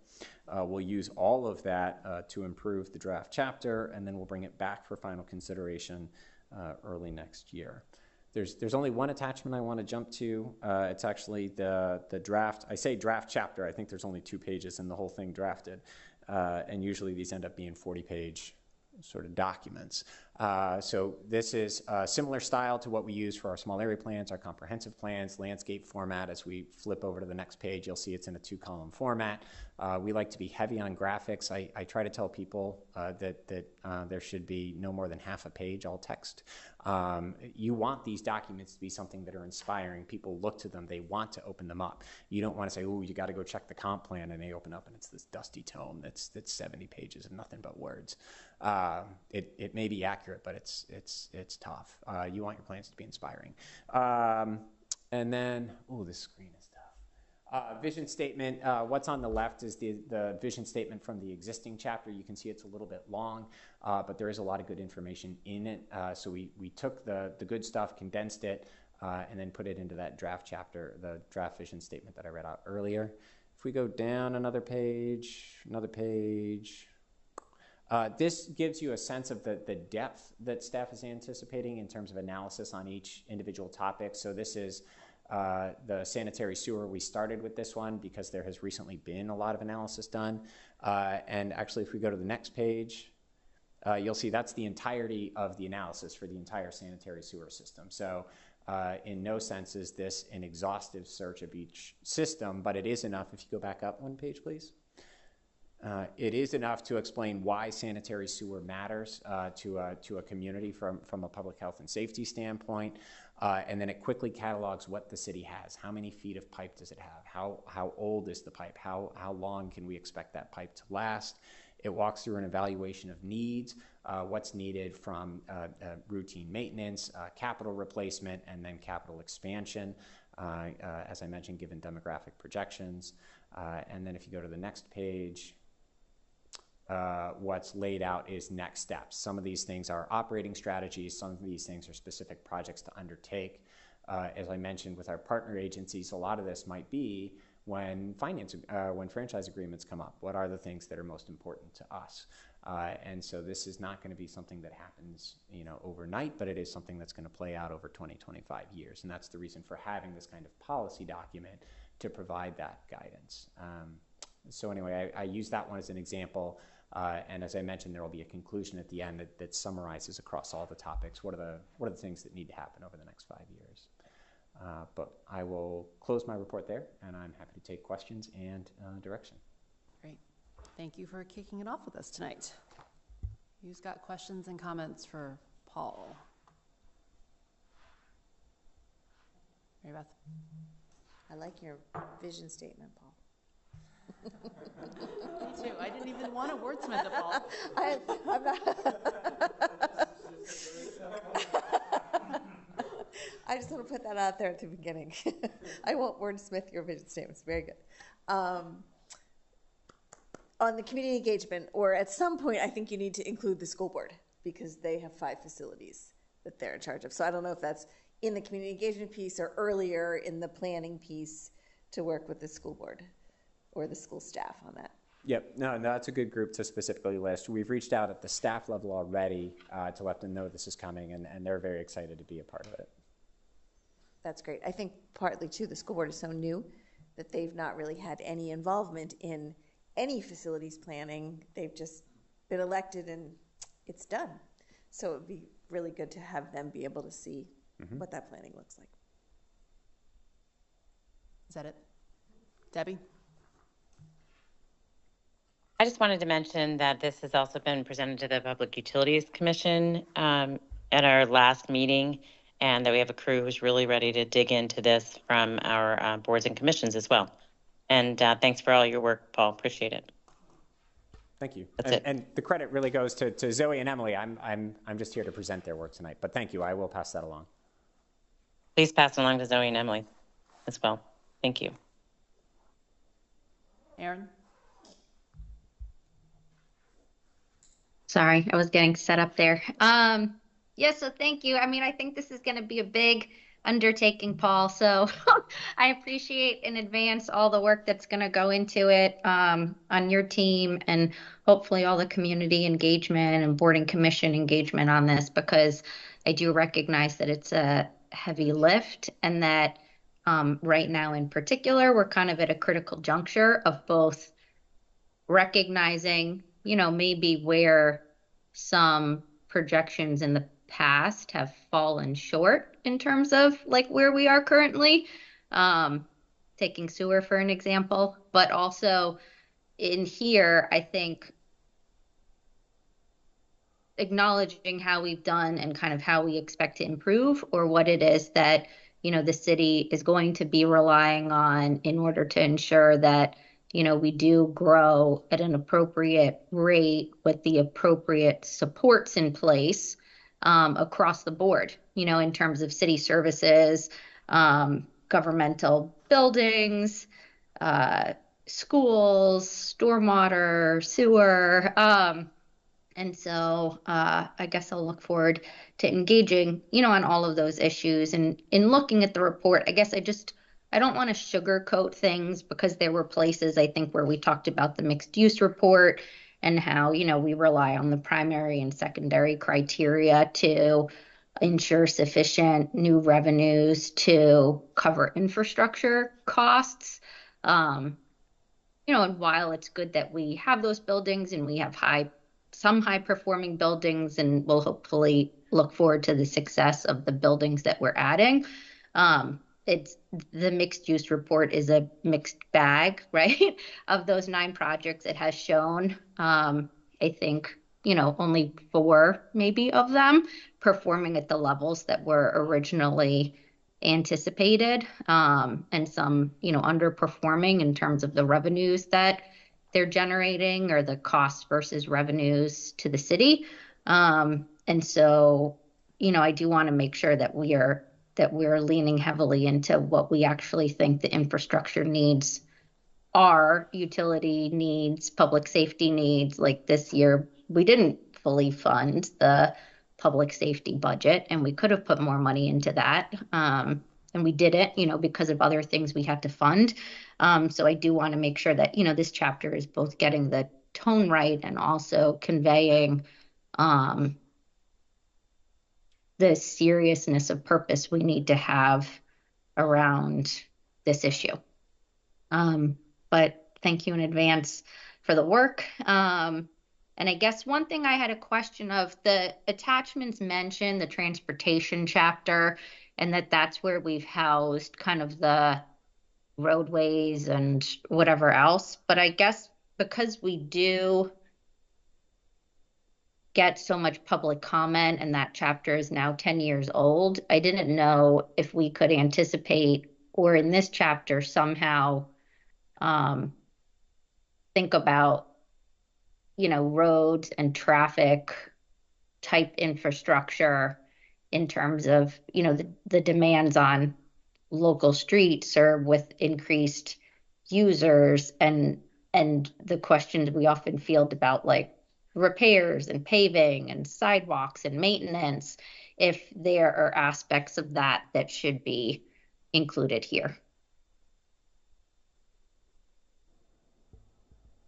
Yeah, it's a point well taken. I'll sort of go sort of backwards through the comments. That is something we heard certainly at the Planning Commission about, sort of, when are we going to get back to that topic? One thing we are trying to do now that we have a sort of more stable staffing for long range planning, we are trying to get all these chapters updated, not in short order, but in an expedient fashion. I think really to do the research, to do the engagement, to get the plan updated, it takes somewhere between 6 and 9 months, 12 months if there's a hiccup. And so I think we want to get in the habit of maybe doing more than one thing at a time. And I'm thinking this fall is when we'll be revising our scan of where the comprehensive plan is. So last year Emily Bazemore did a scan of where are we on our comprehensive plan. We'll be repeating that exercise in the next couple months, share that with the Planning Commission in the fall, and work with them to come up with sort of what are the next chapters we want to tackle. And I keep, just by way of background, I keep mentioning the Planning Commission. That the reason I keep going back to them is not because they have the same word in their title as the Planning Division, but because the charter actually gives them responsibility and authority to actually draft changes to the comprehensive plan and present them to the council. So that's sort of a long-known group under state code, city charter, to play an important role in drafting and revising the comp plan. Can I also put, just as I was looking at my notes here, a pin in whether this chapter should take up some or include somewhere the idea of public space and private buildings? Because I know I've, had concerns about the community center, for example, or the amount of programming it will be able to sustain over time. And I know we have a lot of kind of new organizations and groups that will be coming into the city, but just, thinking about our needs, and even, when we see sort of special exception applications, whether there's a space there for potentially kind of having satellite sort of programs in private buildings as we find we may need, more public space or public programming. Yeah, I think it's a worthy idea. I think there are a lot of examples where communities have used that partnership with private development to get what the community needs out of the building, as well as what makes obviously a product that can be built economically. And so I think if there are community needs identified, whether that's community center space or a reading room or police touchdown spaces, whatever that list is, it's certainly something that staff could communicate out to developers when they're first thinking about projects in the city, and we could say, you're over here. Actually, we have a chapter that tells us, we need 20,000 square feet or 30,000 square feet of space for XYZ, or 5,000 square feet of space for whatever it is. And then just going back to an early point, I know, right, because flooding is a common community concern, sanitary sewer is a topic of recent discussion, and so sometimes utilities can be sort of scary things to think about, because if they don't work, that means bad things. But really, that's why comprehensive plans exist, to give people a space to think about what are the future needs, how do we map these out in a rational way, and then have a strategic plan. As I mentioned, sort of the city has done so much since 2005 while maintaining those strong credit ratings, and part of that is strong planning. And so that's what this exercise is all about, making sure the community knows what the needs are for the next 20, 25 years and has a plan for getting them done. Are you done, Erin? That's all. Thank you. Yep. Thanks. Okay, in the room. Any other questions? Okay, I've got some. So, like the previous comments, I think this is going to be a really important chapter. I had a couple of general questions and then some specific ones. So in terms of priorities for the next 5 years, I like the idea of kind of listing out what's really important to focus on. Does that coincide with the intended kind of cadence of frequency updates for these chapters? Yes, expectation is not necessarily an overhaul every 5 years, but certainly a review and update every 5 years, and so that timing window would fit. Okay. Agree with Mary Beth's point about engagement with the schools. It might be worth thinking, when we look at that schedule, inviting them to a work session, just doing a joint one as well, because I know that we listed going to their meetings, but like I said, they own enough of these facilities, it's probably worth doing that together. And then in general, I like the approach of going to those facilities that we're talking about. So I think you mentioned going to the library, going to the community center. Senior center is probably another one where we have a unique demographic using our buildings. And so that might be another good opportunity to kind of get input where we traditionally may not hear from. Okay, so getting into specific kind of content within the chapter. A general theme I would like us to make sure that for every, I guess is it called chapter within the chapter, whatever the agenda topic is, I want us to be thinking about the operating costs for public spaces and some sort of maintenance schedule or plan for each of these facilities. I know that's something that we're starting to build a muscle on with our CIP, that every time we build capital, we think about what the operating cost is. But I do think that's a really important kind of element to weave throughout this, because at least I remember the first 4 years of my first terms on council, we spent so much time getting caught up on our facilities, and that was a really, really big capital lift. So I do think it's just important for us to get in the habit of okay, we build it, how much is it going to maintain it, and what's that maintenance cycle look like? And so that goes for all the big buildings, which hopefully we won't be due for a little while since we did so much. But where this extends to is, I remember the conversation we had with Zach probably about 1.5 years ago, where he talked about maintaining our bridges, signals, and light poles. And some of that may fit elsewhere in a better chapter, but I do think that was a theme where we frankly were pretty surprised on council that those things needed such big investments. And so I think if this was part of a broader public facilities chapter, where we have a strategy that, hey, when we build new roads or we build new bridges, here's the maintenance plan, and here's the cost that's going to be involved, and that's something we declare as part of a comp plan, then it's something that we're hopefully less surprised by. So that's kind of one big theme overall, is kind of the operating cost and the maintenance schedule.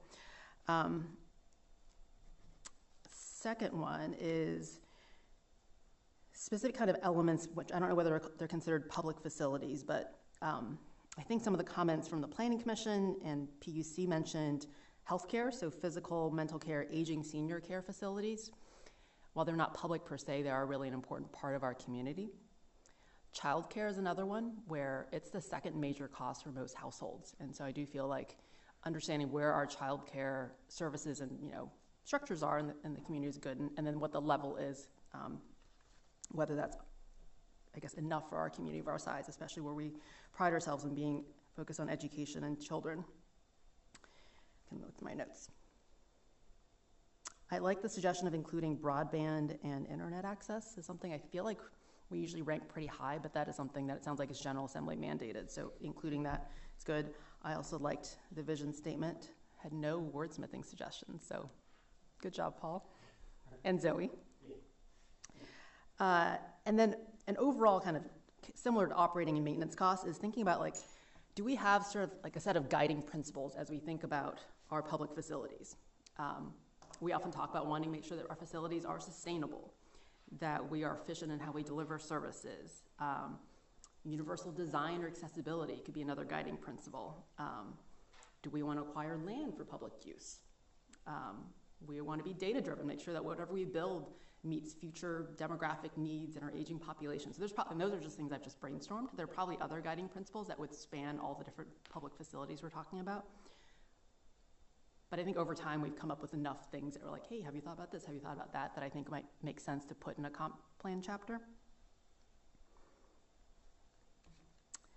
And then the last one is, for each of these facilities and services, do we have desired like SLAs, like service level agreements, like for fire and safety response? Do we have a desire for, we need to have this level of service and this kind of response? Is that something that we aspire to? Does that fit in a comp plan like thing? I Googled a couple other like other communities comp plan chapters for facilities and services, and some of them had them. So this is more of a question. I could see some value in that, but I don't know whether this is the right place to set those targets. So more of a question. There would be a bar you want to reach, and so it's also going to be different on each subject, and so there will be some sort of bar, and this is, I mentioned it's internal only, and obviously we're relying pretty heavily on the technical expertise that everyone can bring to bear, whether it's in police, fire, emergency management, public works, library, schools, rec and parks. So all these folks already have these sort of service standards, whether it's with their organizations or ICMA. Someone will lay out an expectation for service levels, and we can use that as a benchmark. Okay. Dave, you still have one. Sure. Thanks a lot. And I agree, Mayor, with all the points you made and the other ones made. A couple things that I think are really important, that, in fact, we assure that our infrastructure is right-sized based upon growth, and that the growth covers the cost. So we don't get into a situation where we have growth and we're kind of making up the cost after the fact, or having to adjust after the fact to growth that's already occurred. I think, secondly, giving as much attention to personnel as we do to facilities is really important. How many police officers do we really need in the future? Service standards, fire. I think we're very much running the risk of not having adequate fire protection. We're relying pretty heavily on surrounding jurisdictions, and that's another fundamental question. I think you raised it in the opening. We're relying on a lot of outside parties. What are the risks of that, and how can we manage those risks going forward? Easy to say, very hard to do, because you have to make a whole lot of assumptions about what the needs are going to be and how you provide for redundancy. But I think that's important for the future.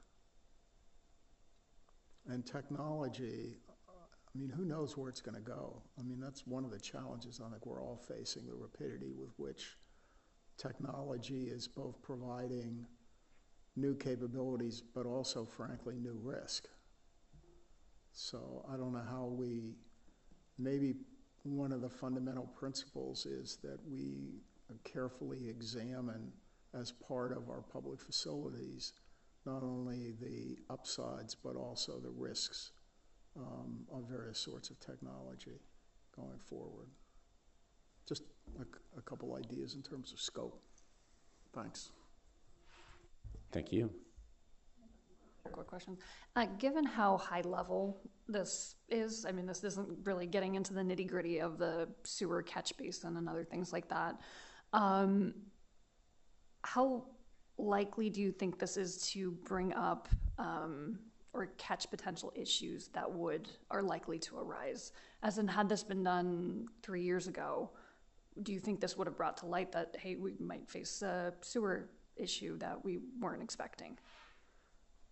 Yeah, so just to answer that one, right, sort of the sewer capacity was a known issue. It was being negotiated at the staff level, and then sort of at the 11th hour, it didn't pan out. So there was sort of a quirk to that one.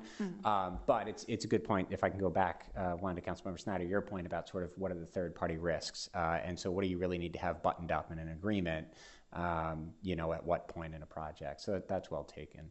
But I think that is what this chapter is intended to identify by sort of cataloging what are the resources we have right now. Are things getting old? Is something going to go beyond its useful life, and then it's going to cost more to maintain it than just to do capital replacement? And so take that high level inventory, catalog when are things, how much longer are things going to run the way they are, versus when are we really going to need to think about, fire response times on the west end, or whatever the case may be. Would this also include things like the nutrient credit purchases for stormwater? Is that too specific? Or I know that's a cost that we're going to have possibly at some point. It'll reference. So the other thing we always try to do is not stomp on another plan, right? So there's already a very detailed watershed management plan, and that's heavily based on the Chesapeake Bay requirements. And so we want to acknowledge that those things are important. Obviously, the city has to be a steward of the Chesapeake Bay, just like everyone else in the watershed. So we would document that need, and then we would maybe pull out some high-level pieces and reference the more detailed stormwater management plan. Gotcha. And acknowledge that if it needs an update, we could also say, hey, here's the existing plan. Here are some things to think about. Would the light posts that Letty mentioned, would that fit into utilities, or is that something that's totally different? That's a tough one, and it's come up now in multiple venues about where are we on roads, streets, bridges, light poles, and so I think that's something we're going to have to figure out. Okay. Is the transportation chapter due to be updated soon? It's a 2014 chapter, and components of it have been implemented since then. Actually, the bike plan is already on its second iteration. It was adopted 2 years after Mobility for All Modes, and now it's coming back again. So it's due for a refresh. Other things, talking on the technology front, it doesn't talk about autonomous driving. It doesn't talk about sort of curbside management or freight planning, or we talked about taxis, but we didn't talk about Ubers. And so it's just due for an update. It happens. Thank you. Because I could be okay, I think, with maybe bridges and signals maybe living in the transportation chapter if it better lives there, as long as that's coming up soon to be updated. But I wouldn't want to punt it there and then ignore it, knowing it's something that we do need to tackle. Right. Light poles is a whole separate thing, because I feel like when I started on council, we painted them all gray, and now we need to probably repaint them again because the gray has been flaking off, and we've had some poles fall. So that's kind of a utility maintenance issue. So I don't know when that one lives. And yeah, that has not been, I think that's the problem with the light poles. I don't think they were really part of anything. They're not enumerated in the transportation plan. And so that's one way DPW's trying to now get on top of it. okay. So that should live somewhere. So when we invest in new poles, we have the maintenance plan for them too. Right. Okay. Any final thoughts on this chapter? I had one quick thing that's kind of a tangent but relates to it. So when Aaron was talking about the mixed-use fiscal impact report, I had actually looked it up. Our last update was in 2022, and I think we do that on a 2-year cycle. So we're probably due for another update at the end of this year. EDO is planning on that, hopefully. Well, like the last one came out last November. Yes, but she uses data from the end of 2022, so then when this year closes, we'll be starting that process, I assume. So, yeah, we last looked at it in 2023, but it was based on year-end I'm looking at it right now, December 31st, 2022 is the end of the data. So when that was done, for example, Founders Row wasn't even fully built, and so I think the concerns about, our project's not delivering, it's probably time for a refresh because not all of that was very up to date then. Yeah, I'll talk with the staff. It's a huge effort to get that data, and so I think we're thinking this is another, Okay. it's not like this fall that we'd be doing that. No, we would wait for this year to close, so it'd be a 2025, Like next summer is when we'd be aggregating on the data. but it would be ending in 2024 data, so would be the proper 2-year cycle for that. Okay. Thank you. Thank you. Are you here for bike still or no? I am here, sticking around. Doubleheader. On time. That's amazing. I got a message that we need Paul better mic'd. I don't know whether. Really? You might need to speak directly into the mic. Or no, it's whoever spoke about the EDO. So you, Wyatt, maybe. Oh, that's me, yeah. Sorry about that, Paul. All right, so Bike Master Plan is up next, and we've got some ground we want to cover, and Paul, I think, is going to set this up for the council to give a quick summary of kind of what the purpose of this briefing is, what we want to engage with council on in this discussion tonight. But I will just say this is something that staff is very enthusiastic about and very committed to seeing all the way through, and then going from plan to action, and to do so in partnership with community. Paul, let me turn it over to you to set it up, and then we'll turn it over to Carrie. All right, thank you, Mr. Shields. Thank you, Mayor Hardy, members of council. I'm Paul Stoddard, planning director with the city, and I'm happy to introduce this item before I turn it over to our lead staffer on this one of our principal planners, Carrie Odenino, who has really done a tremendous amount of work both inside of City Hall, outside of City Hall, in procurement, doing technical analysis, doing drafting. It's really been quite a bit of work and a good product that's come out of it. But to set this up, going to the request section on line 2, the request is for council to hold a work session. It's been a while since this was last in front of you. Your last work session was on February 5th, and there's been quite a bit of community engagement and further refinement of the plan since then. Staff does recommend that you hold a final work session on the plan in September 3rd, your first work session in September, and then schedule final consideration again of the plan document, and I'll explain what that means at the end of September, September 23rd. Next section down. So if the plan goes to approval in September, then staff would take that as a signal, continue refining the designs that were shared with the community previously. Those 3 priority routes were Southwest Street, Northwest Street, and the connection to the secondary schools. And those refinements would all be made with the benefit of the community engagement the community input that was received during the walking tour. So including things from the beginning like traffic calming, pedestrian safety, and thinking through operational impacts of residents along all those routes. Those refined plans would be shared with the community in another round of walking tours in the spring of 2025 next year. So thinking about how to use the time tonight, since it's not a final work session, but we're getting ready for it, staff was thinking about the following 5 topics as sort of the key points for discussion tonight. 1, reaffirming the priority routes that the council had previously weighed in on. 2, responding to the conceptual designs that have now been shared with the community. 3, reflecting on that timeline for moving from planning into final design and construction. Reviewing the proposed locations to expand the city's capital bike share system. We have a map for that in the staff report. And then, of course, because this is a council policy, any comments on the plan document itself. Just to talk about recommendation, as I mentioned, a lot of work has gone into this, not only sort of engaging with the community and setting out a vision for biking of the city in the future, but also working through the ins and outs of what can and can't work, what is and isn't practical, what is and isn't safe on a bike route. And so this did follow a very rational planning process, and so the staff report that Ms. Odenino is going to walk through, you're going to hear it hit on all those topics, beginning with what's the scope, what is staff's mission, what was our charge from council? How did we engage the community to confirm we had the right vision and future priority routes for the city? How did we first put out some conceptual designs and then reflect on community input and improve those? How did we think about future bike share needs? And then how do we turn those into next steps to get out of the planning process and then into the final design and construction process? But with that, by way of setup, I'll turn it over to Ms. Odenino. Thank you, Mr. Stoddard.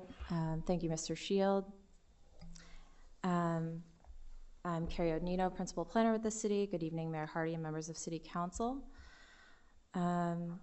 Paul outlined the request and recommendations section, so I'll go straight to the background. So for background, line 19, the City Council did last review materials during a February 5th work session. Since then, work sessions were held with boards and commissions in March. There was tabling at the high school. Community walking tours were held in June, and a postcard mailer was sent to residents located along the priority routes in July. The table at line 33 summarizes comments from City Council, Planning Commission, Environmental Sustainability Council, and the Citizens Advisory Committee on Transportation members from the February and March meetings and any associated response. Looping back to before the start of that process, line 35, there was the council work plan and scope of work. So as you know, the city's first bike master plan was adopted in 2015, and that Virginia Tech student study was conducted in 2022. There's been a lot of conversation and interest in bicycle facilities within the community over the past few years, and we want to continue to support bicycling as a mode of transportation per our environmental goals and vision from the Mobility for All Modes chapter of the comprehensive plan, of meeting additional travel demand through alternate modes of transportation, and that council work plan for fiscal years 23 and 24 called for an update to the bike plan that included developing safe routes to school for biking to the secondary schools campus. And that proposed scope of work is outlined from lines 48 through 52. Now looking at master plan updates, line 55. So the attached existing conditions report from the consultant details existing and planned bike facilities and analyzes the city's bike network using a level of stress analysis. Staff efforts are premised on an all ages and abilities model and expanding safe biking options for all groups of riders, particularly those in the interested but concerned category. A significant takeaway from the report is the prevalence of islands of low stress streets across the city, but with significant barriers separating them, as shown in the figure on page 8. So you can see on this islands of low stress map, the different colors represent different islands of low stress streets that are connected to one another, with the more stressful streets like Broad and Washington separating those islands from one another. In terms of identifying priority routes, line 70, staff engage the community through various board and commission meetings and general community events, as shown in the table on line 74. Staff used the input from those community events as well as professional judgment to identify 6 priority routes. 3 of those routes were identified for near-term implementation in the next 3 years, including the East-West Connection, Northwest Street, and Southwest Street. And then the remaining routes from that 6 of East Broad Street, Park Avenue between Virginia Avenue and Northwest Street, and Great Falls Street were moved to later term implementation to follow those first 3 to phase workload and more closely tie public engagement with implementation for those. Now looking at preliminary design on line 88, staff prepared conceptual designs for the 3 priority routes and presented the cross sections at a series of community and neighborhood meetings. During the meetings, meeting participants also requested traffic calming and pedestrian access improvements. as well as consideration for parking utilization and operational impacts for trash and recycling pickup. A brief 2 or 3 sentence description of the concept shown below is provided in the appendix of the draft plan update. And staff proposes refining the concepts for the routes and engaging in a second round of community meetings during spring of 2025. So line 105, you can see the concepts for the east-west connection. The image shown for Offutt Drive is a cross-section. So you can see existing parking and travel lanes remaining the same, and wayfinding signage and shared roadway markings being provided. Looking at the cross-section for the 10-foot shared use path between Birch Street and Haycock Road, that would be constructed in the grassy area between Gates of West Falls and the Falls Plaza condominiums, and adjacent to the property at 1026 Birch Street. Line 109, looking at the concepts for Northwest Street, and looking at the cross-section from the city-county line to Steeples Court. The proposal there is to keep the parking lane next to the existing sidewalk and repurpose the parking lane on the other side of the street and add bike lanes. The parking utilization here is fairly low, with the parking lanes mostly empty along most of the length of the proposed project.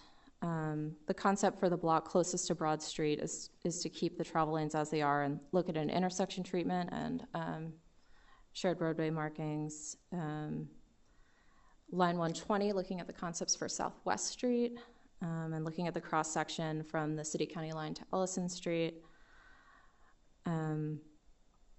The proposal there is to keep the parking lane next to the existing sidewalk, repurpose the parking lane on the other side of the street, and add bike lanes. And then for that cross-section from Ellison to Broad, the concept there is to look at an intersection of treatment again, and maintain the existing travel lanes. Moving on to capital bike share expansion, line 131. This city became part of the regional capital bike share system in May 2019. Potential phase 2 stations to add to the system were identified during the initial public engagement prior to launch of phase 1, so some of those have made it in. Funding for bike share phase 2 was appropriated for fiscal years 25 and 26. Station installations are already planned for the West Falls development and Founders Row 2. And in addition to those 2 locations, the draft plan update recommends 4 additional locations for capital bike share stations, and those include Park Place near the Broad and Washington development, the Birch and Broad Shopping Center parking lot, Hillwood Avenue near Tower Square, the Tower Square Shopping Center, and then South Oak Street near Fellows Court near the park. The map on page 15 shows existing capital bike share stations in red, planned stations in white, and then proposed stations in yellow. The annual cost of the new proposed stations is approximately $45K. Fiscal impact, moving down to that section on line 158.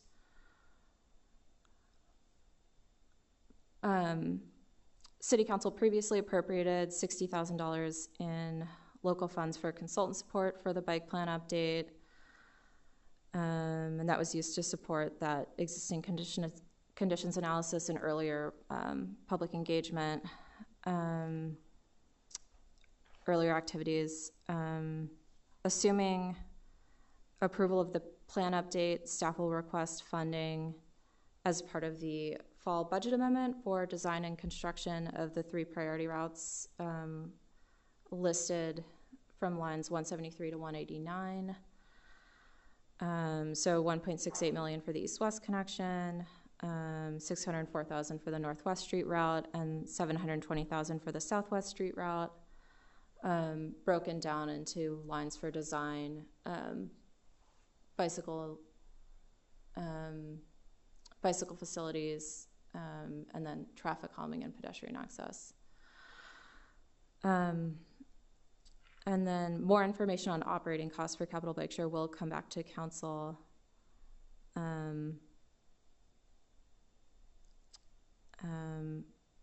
Later on, when staff comes to procure stations. In terms of timing, looking at that section of the report, line 195. So we kicked off this update with a discussion of scope and schedule with council, did a review of existing conditions and identified priority routes in late fall and winter, reviewed conceptual designs March through June, and are now looking towards final consideration this month and next, with council final consideration scheduled on September 23rd.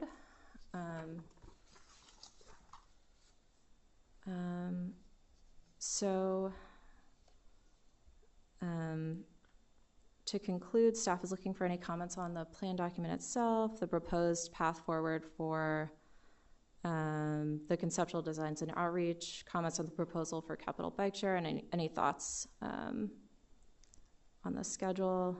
So I'd be happy to take any comments or questions at this time. Thanks, Carrie. Questions or comments for Carrie? Justine?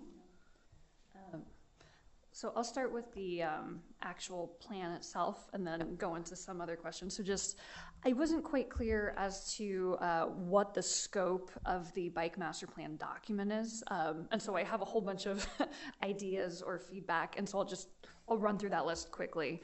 Because I noticed that there were things that I thought could be in there that weren't included. But again, as Paul mentioned, we don't want a 70-page document or 100-page document. So for the appendix, we have a lot of traditional things like bike lanes and sharrows. I would like to see some non-traditional options like advisory bike lanes or sidewalks that are expanded to shared use paths, ramps that go up to the sidewalks, bump outs that are bike friendly. So these are some, like a little bit, these are traffic calming measures and other things that are just a little bit outside of the standard of what we currently see in the city. Other things, talks about education, which was great, and I love to see that. Traffic gardens are a really great example of that, that I didn't see mentioned.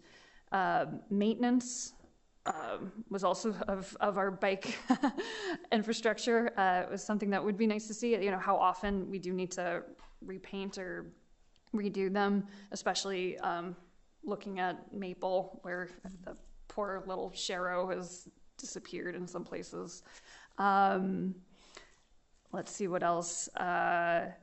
Goals. This gets to Andrew Olson's point. How, if there's any sort of metrics we can use, maybe the metric is we want to become a bike-friendly, or maybe the goal is we want to become a bike-friendly community. For funding, I mentioned a lot of great funding sources. And maybe Dave can correct me if I'm wrong. I think NVTC could be a potential source of funding if it relates somehow to the metro. And so the path that goes to the schools is also could be a source of, NVTC funding could be a source of money there. This is a small one, but we talk about health benefits. It might be worth a shout out to mental health benefits too, because it was all physical benefits. I would suggest we add back in the all ages and abilities. I'm not sure why that was cut, but that seems like a fairly good line to keep in there if it doesn't hurt the rest of the document. But there were 5 goals initially that were narrowed down to 4, and that was taken out.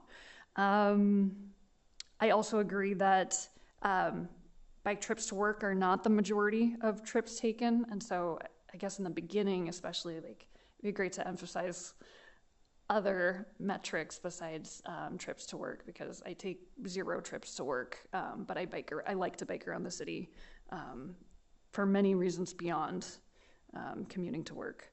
And so maybe some of the metrics could be regional metrics, or the growth of community interest or the bike bus or community groups.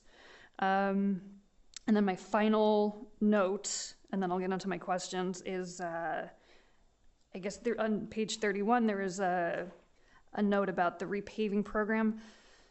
This might be beyond, totally beyond the scope of this document, but it'd be nice if there were some mention that the repaving program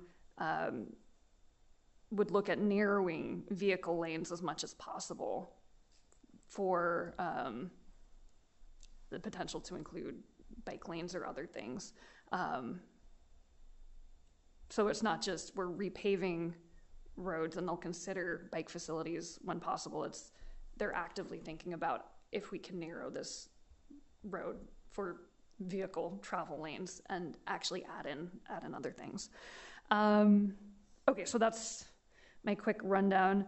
I was curious about the Request a Rack program. That is still going on right now. That's it mentioned 3 racks a year. Is that still the case? Yeah, so we've done, approximately. Okay. Yeah. And it's still the little city racks? Okay. Yeah. And we are funding that right now for about $15,000 a year, is that? No, so All right. 15,000 there is like all of the things that are listed. Okay, so it's more than just the bike rack? Yeah. stuff. Okay. And, But that is being funded? so we have some at the property yard, and we Okay. haven't installed all of them. And we most recently bought like 7 of them. Okay. So I think there are 4 or 5 remaining right now. Okay, so Yeah. that's still ongoing. I was just curious Yeah. about that. Other things,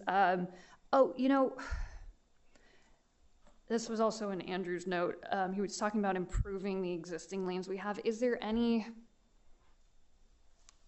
Yeah, I still like to kind of separate what we're actually implementing on as bike lanes from this document, but I guess he had a lot of suggestions for, the poor little sharrows that have disappeared from the street and other things like that. I guess maybe that falls under maintenance, but there are existing lanes that could be improved for more utilization with flexi posts and other things like that. I wondered, that might be something for the rapid response team though. So I wonder if somehow coming out of this, we could actually have a list of things for the rapid response team to take care of, whether it's flexi posts or whatever quick fixes on some of these bike lanes to actually increase utilization and make them feel a little bit more safe. That was on my list too. Oh, good. Okay. Other things back to the document, there are 2 maps on page 19 and 20, and I just wanted to make sure that I understood what the difference was. Is the page, how I was assuming page 19 was from the original?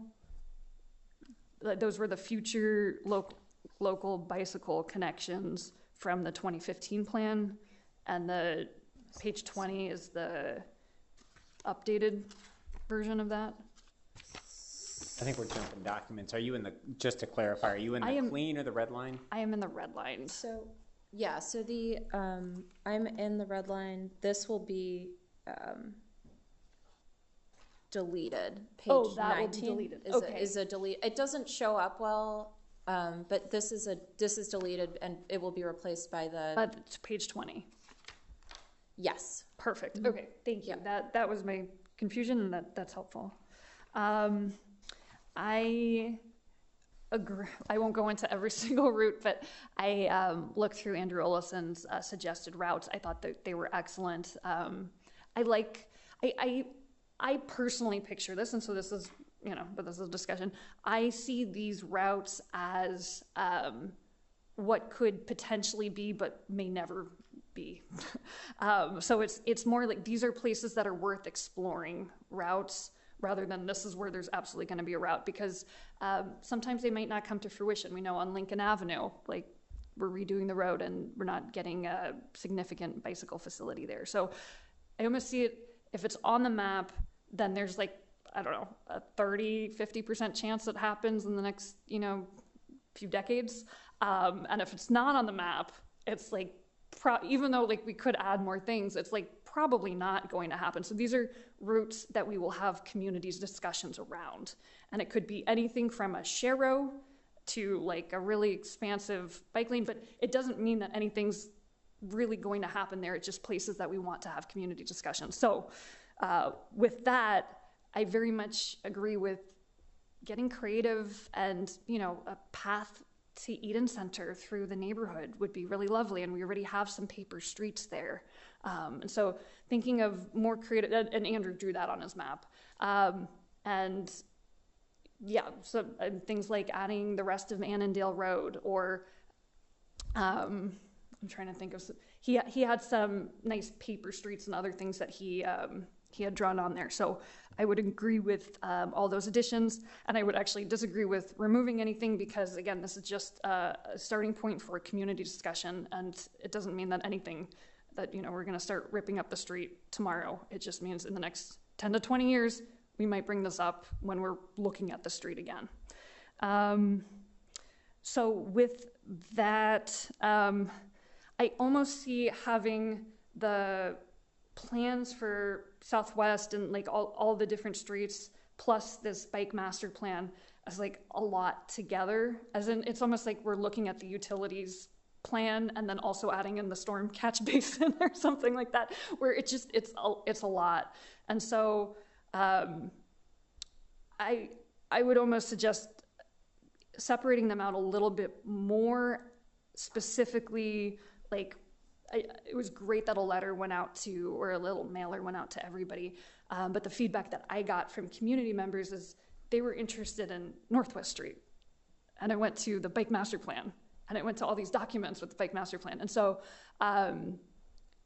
what would be great at some point would be to actually have, what people care about is seeing the Southwest page or the Northwest page, and like actually seeing that and being directed there so that they know what's happening and not being bogged down with all these other documents.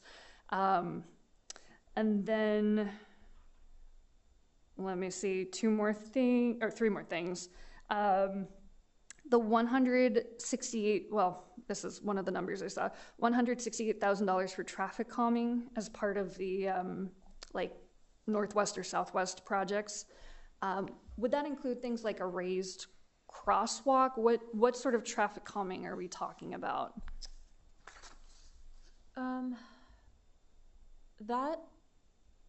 That could include like crosswalks, ramps, a bit of a bump out, kind of a, you know, radar sign. Okay. That would be. So it could include, I mean, basically the money that we're allotting for that could include some of the traffic calming projects that Southwest Street was looking forward to seeing. Yeah. Okay. Yeah. And then on line, this is getting back to the staff report. So line 82. Oh, okay. This is the routes. So I noticed from the bike master plan, it was focused on like, here are 3 routes that we're going to be looking into. Then this includes 3 additional ones to look at after the first 3. I would strongly urge to include in that Little Falls, at least from going to the community discussions.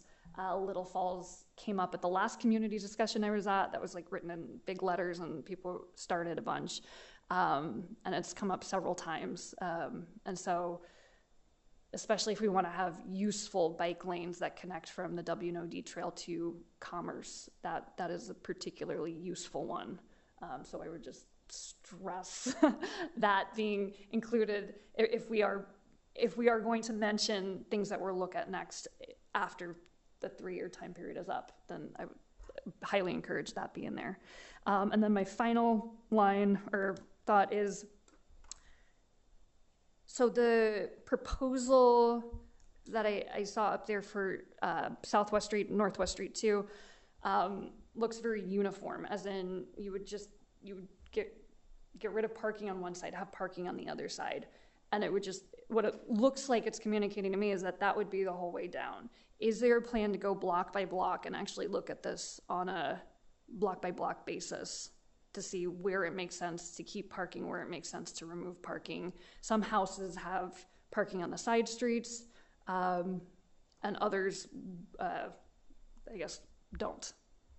Yeah, so we do anticipate kind of a more fine-grained look at the design. Okay, so it wouldn't be necessarily like that the entire way down from the one street to the next, from, let's say, I guess this one says it goes to Ellison Street. Yeah, so we do want to do the parking utilization counts in September when kind of folks are back from vacation, and also have kind of, if there are other things that folks want to see, kind of make sure those are in there. Okay.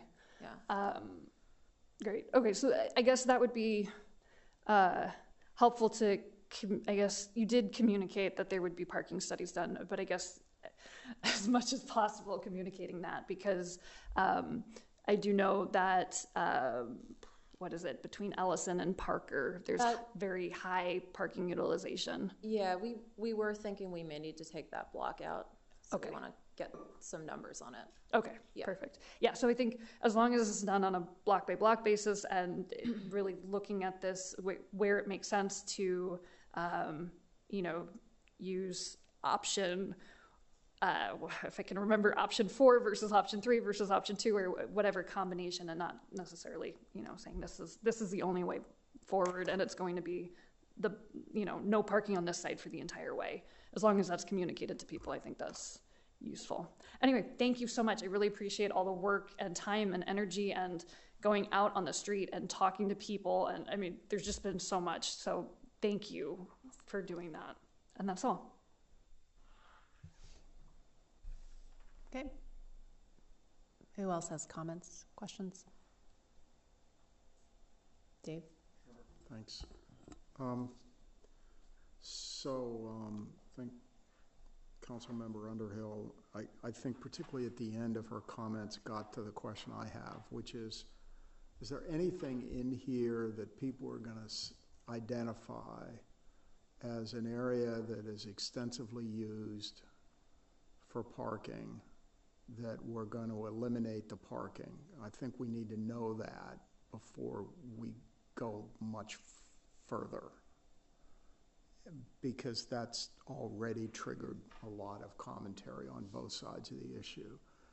The second thing is, how does the bike master plan integrate with pedestrian and where we're putting vehicles that, as much as we might prefer people not need, the fact of the matter is they still need them. Oftentimes 2 wage earners in a family work in different places, and regrettably transit isn't used or doesn't work for them. So it's a little bit taking a step back, and biking is important, but our population uses cars to get around. It uses, they're pedestrians. Hopefully at some point we could inject microtransit in there. I know that's something we've talked about, and I know you're interested in that as well. So I'm a little bit interested in how all this fits together in terms of all of the different transportation options and components from the transportation comprehensive plan, and what our thinking is going forward. I mean, what are we have to deal with the fact that people are still using their cars. There's a lot of cars that are owned here, a lot of cars that, for one reason or another, people only want to come here using their vehicles. We're going to keep working on a transit system that makes it, as usable for as many people as possible. But I want to be as realistic as I can and still move forward with the bike master plan. So do you have any sort of reaction to any of this? Particularly going back to, and I think that's really where you were ending up, which is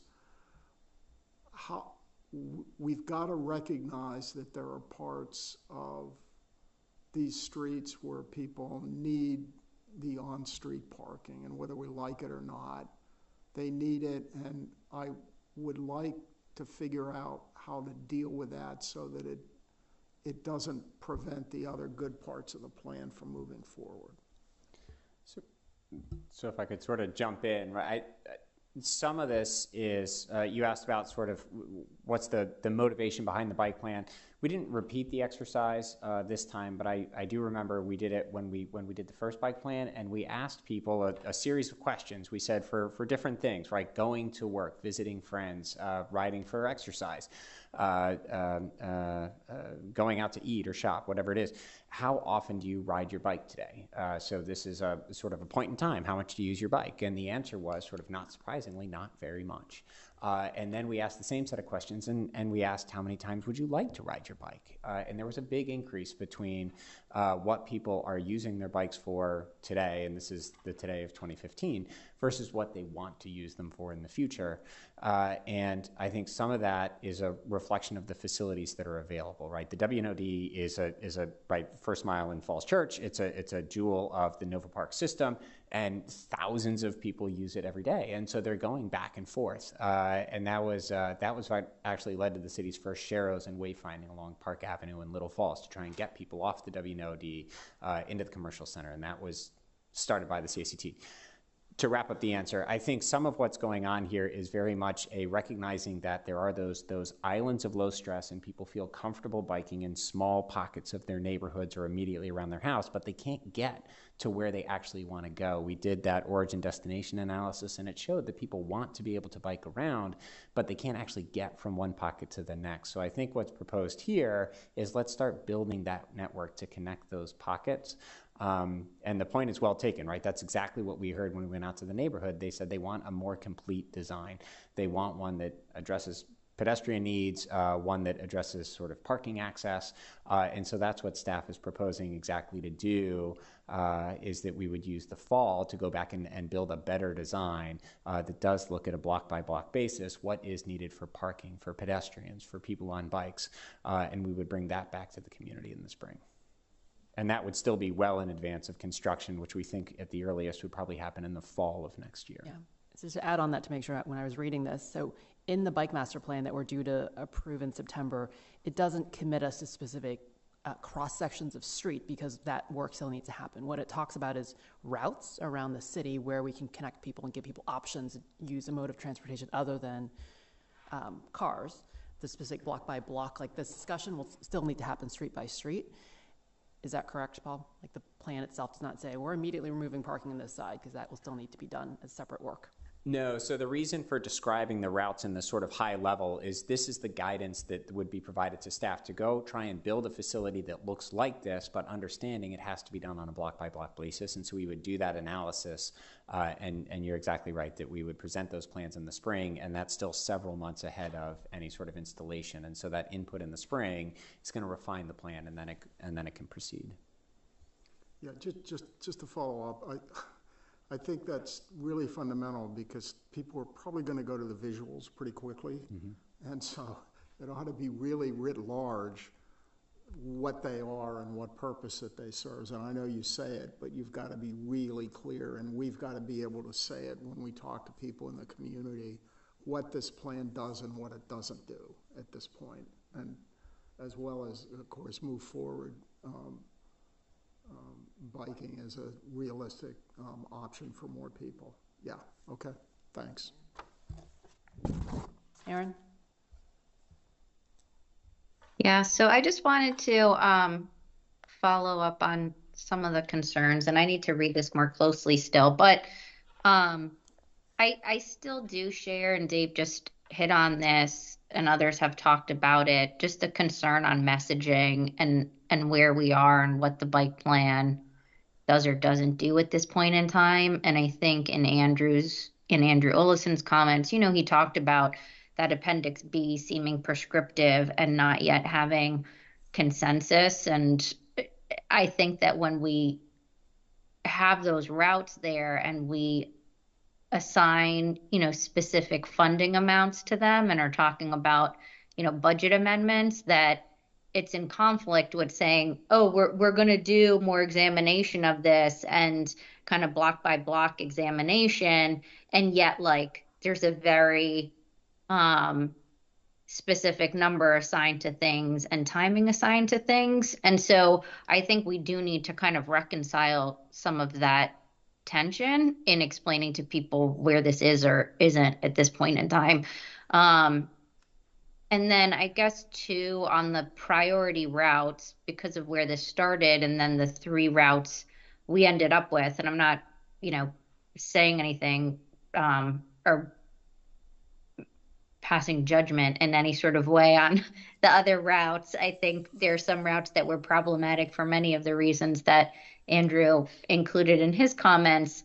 But I think that there are people who are still out there and were tuned into the first part of the bike master plan conversation and then have not followed its evolution as much.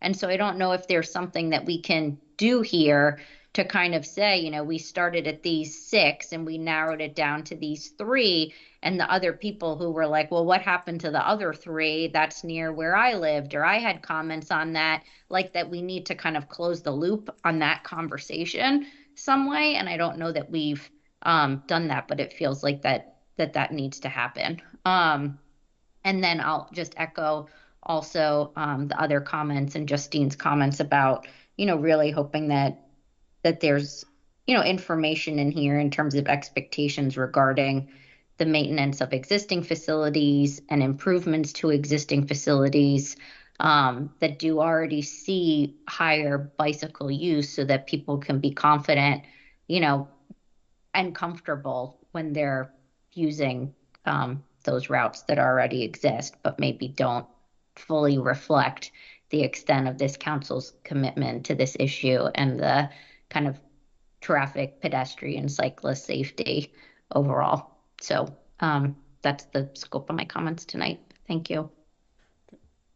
Just one thing I do want to sort of clarify, and I think they're all good points about sort of communication and being clear about sort of what's happening at each vote, what's the stage of the process, where is this thing, and where is it not, right? People often worry, they hear about it and they don't know that we're still, a year away from actually doing anything. They hear bike plan and they're worried that, if I don't do something right now, I'm going to lose my parking spot. And then like my whole life just got upturned because that's where I put my car and I don't want to pave my front lot to store it in a driveway. And I can, fully support not turning, trees and grass into parking spaces. So one thing just to mention is that part of what those concepts and those descriptions are doing is that very early in the midway through the process, we actually did come up with many concepts for what could fit within the city's right of way. So we came up with shared use trails, we came up with protected bike lanes, we came up with all parking, we came up with no parking. We came up with a lot of different concepts. We shared those at different meetings. And so really what this is saying is that this is the community's preferred alternative. The preferred alternative is sort of a typical sort of designed bike lane, maintaining parking access along the entire corridor. That is the preferred alternative. And then the reason for having cost estimates is part of it is just a budgeting exercise that you have to have an amount of money you can spend. But we can use other projects and typical buckets of things to make those cost estimates. So, whether the lane sort of moves this way or that way, the striping costs the same amount, right? Because it's the same amount of feet. So we can calculate how much paint we need. Or if we're going to do traffic calming, we know how much a speed hump costs, a raised crossing, a ramp, a rapid flashing beacon, a speed feedback sign. And so we can use cost estimates from the recent traffic calming case to say, okay, we probably need about this much for traffic calming. We need about this much for the bike facility. And so there's a very much approximate, and we can use the design, of course, to refine and improve those. And so I agree that it's we talk a lot about this in planning circles. It's very scary to put a picture up because people think that's exactly what's going to happen. But without a picture, there's nothing to respond to. And so usually labeling it is pretty important to explain what are we trying to get out of the design, and no, this isn't made for construction, but it is meant to communicate preferred alternative. Thanks. And then I just had one other question. I feel like I remember at one of our regular sessions after the community meetings and the walkthrough, so to speak, on the West End to schools route, that Wyatt, maybe you had said that, you were engaging in conversations with the HOA or whatever the governing, body is, over there. And I guess it seems like in the public comments, we've received, different levels of public comment and different levels of support, or, support with caveats. And so in terms of, the ongoing engagement, can you just speak to what that looks like, and how much you understand the HOA is or isn't itself doing in terms of kind of canvassing those owners, to see what it is may, ultimately work, or under what sort of like conditions they would be more comfortable with the east-west route through that area.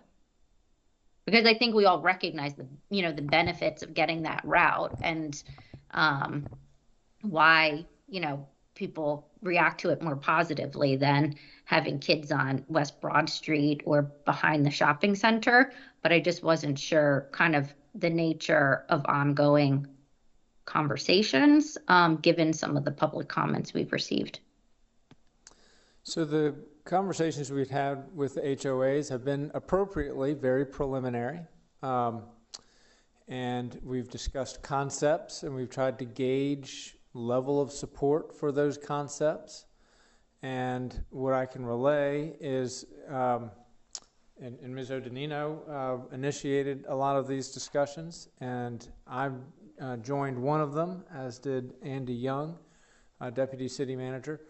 I would characterize them as friendly exchanges of ideas and an openness and a receptiveness to further explore them. And I don't want to overstate it. We know that dealing with another HOA, they have their process, and we're going to be very respectful of their process.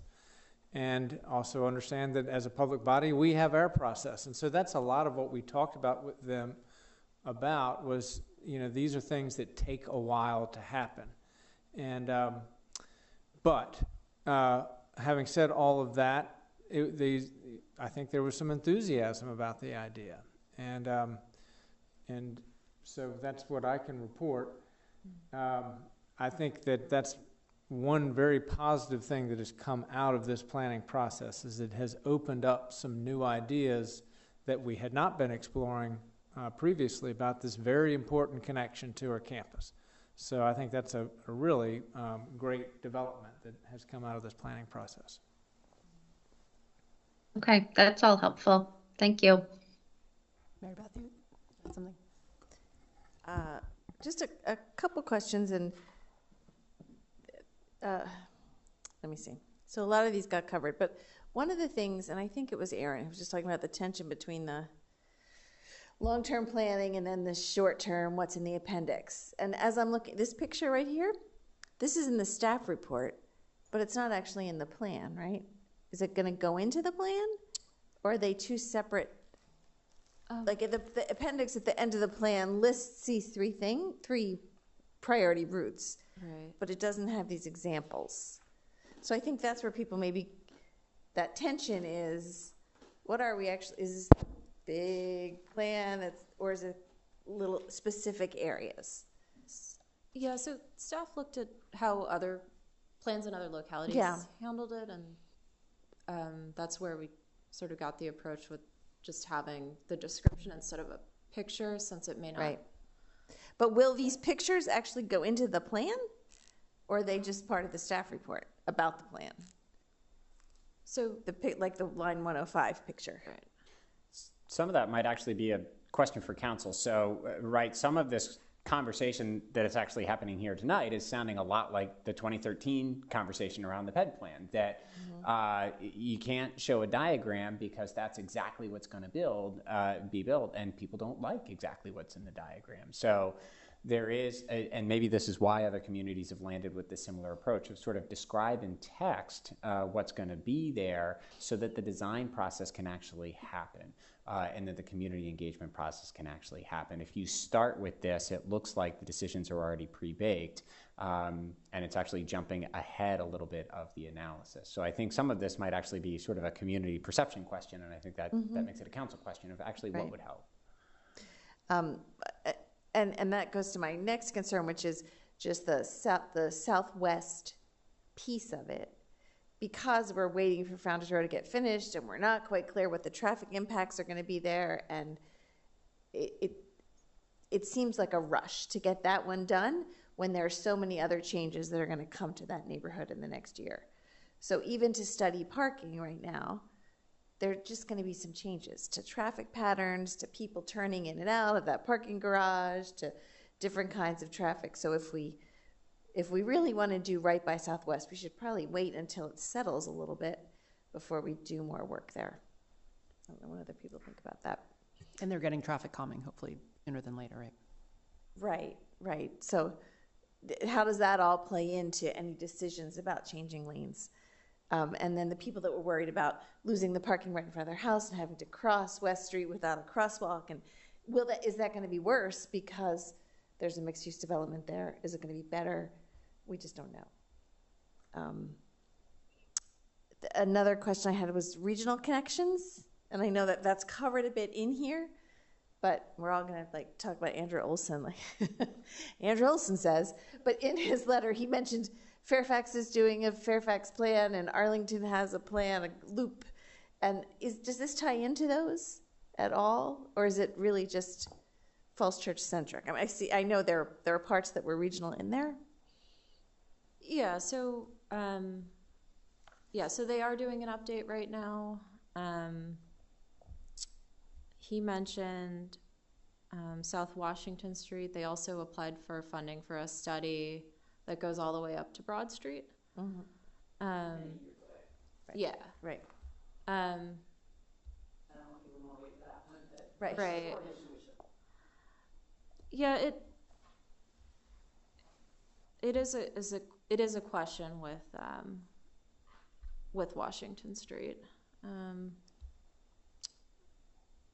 Yeah, and I don't know what Fairfax's plan, how close it gets to Falls Church or includes, but if there is a bike lane going in on West Street in the county side, then we should try to connect. And it's evolving, so someone has to go first.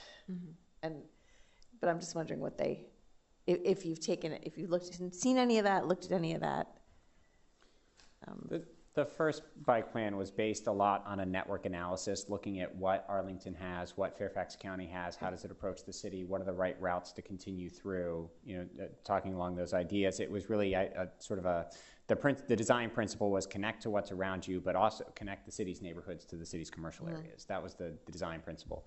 And then this time around, the level of rigor we added was really that origin destination, as well as the level of stress analysis. And that's why we focused the map so much on those high stress streets, because those are the problems to solve within the city.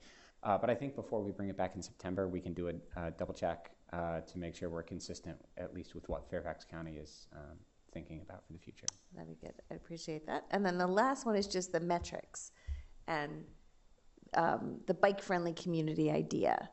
And I don't think that's specifically in there, and that may not be the right metric, but it would be nice to be able to have some metric to see how we're doing. So staff did look at that. It just was sort of hard to incorporate in. Is that something we are thinking about doing as a staff or a community? Is the CACT? We have a score from last year, but I think that was done by an individual who was interested in doing it and got information from different departments. It's right. So I did contribute to that. It is sort of like a survey, but it doesn't have I don't recall it having points for each thing in there. So that was a bit challenging. Right. The benefit, I think, of those kind of external things is that the public understands them in a different way than they understand the bike. It's like a translation between what we're doing and what someone else says we're doing and how we compare to another organization.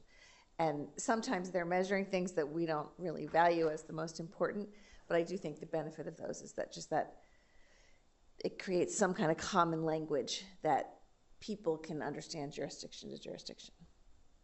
I think they are helpful tools. I know we've used those in a number of areas of sort of planning and community development. And I think having that external stakeholder is important, one, for community pride, but also in understanding where are the most important or the most effective places to invest, right? Funds are short. There's the question about, do we have money for these events? Well, the short answer is no. Bike racks, typically, the reason we keep a detailed inventory of how many have is because we use end-of-year funds to buy them. And so when we're running low, then we put that on the list for end-of-year uses versus when we're high, we invest in other things. So similarly, making sure we have regular funding for education classes. We tried it a couple times. There wasn't a big uptick, so we put it aside and we did parking day instead. And so sort of knowing what are the programs that maybe we tried out before and they weren't right then, but maybe they are right now. And those external scores can be helpful for reminding us of that. Right, it's kind of like a walk-friendly community. Whatever. What's your walk score? That's so easy for people to understand. Right. Even if it doesn't actually measure everything we're actually doing, it is a proxy for deep understanding, which is what you guys have. It helps the community get it better.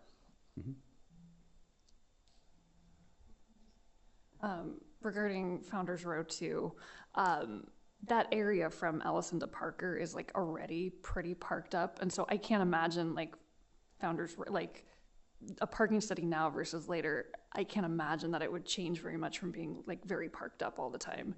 And I think even from the bike community understands that like that is a very tricky block to touch. So I would be a little bit concerned about delaying things, knowing that that's already a very heavily parked spot and also a tricky spot to touch anyway. And so I don't necessarily think like what we're going to find out from Founders Row is like suddenly that area is like not parked up. Okay, I had a few comments just to wrap up. I think several people have mentioned goals and metrics already. So whether it's aspiring to be a bike-friendly community with a high score or other metrics, I think in the past when we've talked about like the housing chapter or the environment chapter, I'm always a big fan of let's not have a comp plan chapter that just sits out there. What are our goals? Like what are we trying to hit? Is it miles of bike facilities? Is it number of education events? You all can figure out the right metrics, but without any goals or metrics, then I don't know what we're shooting for other than a bunch of really great words on paper. So I would like to see something like that there.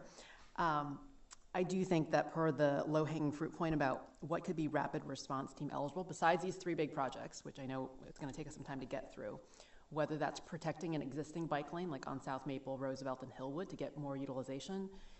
Flexi posts have been very popular, so if there's room to put flexi posts up, like that could be a nice, like really quick win. I'm a big fan of doing that to kind of show more visible movement on this bike route work, because I think that will then get more support when we get to things like Southwest and Northwest after we do the bike block by block discussion. So I would love to figure out what could be rapid response team eligible.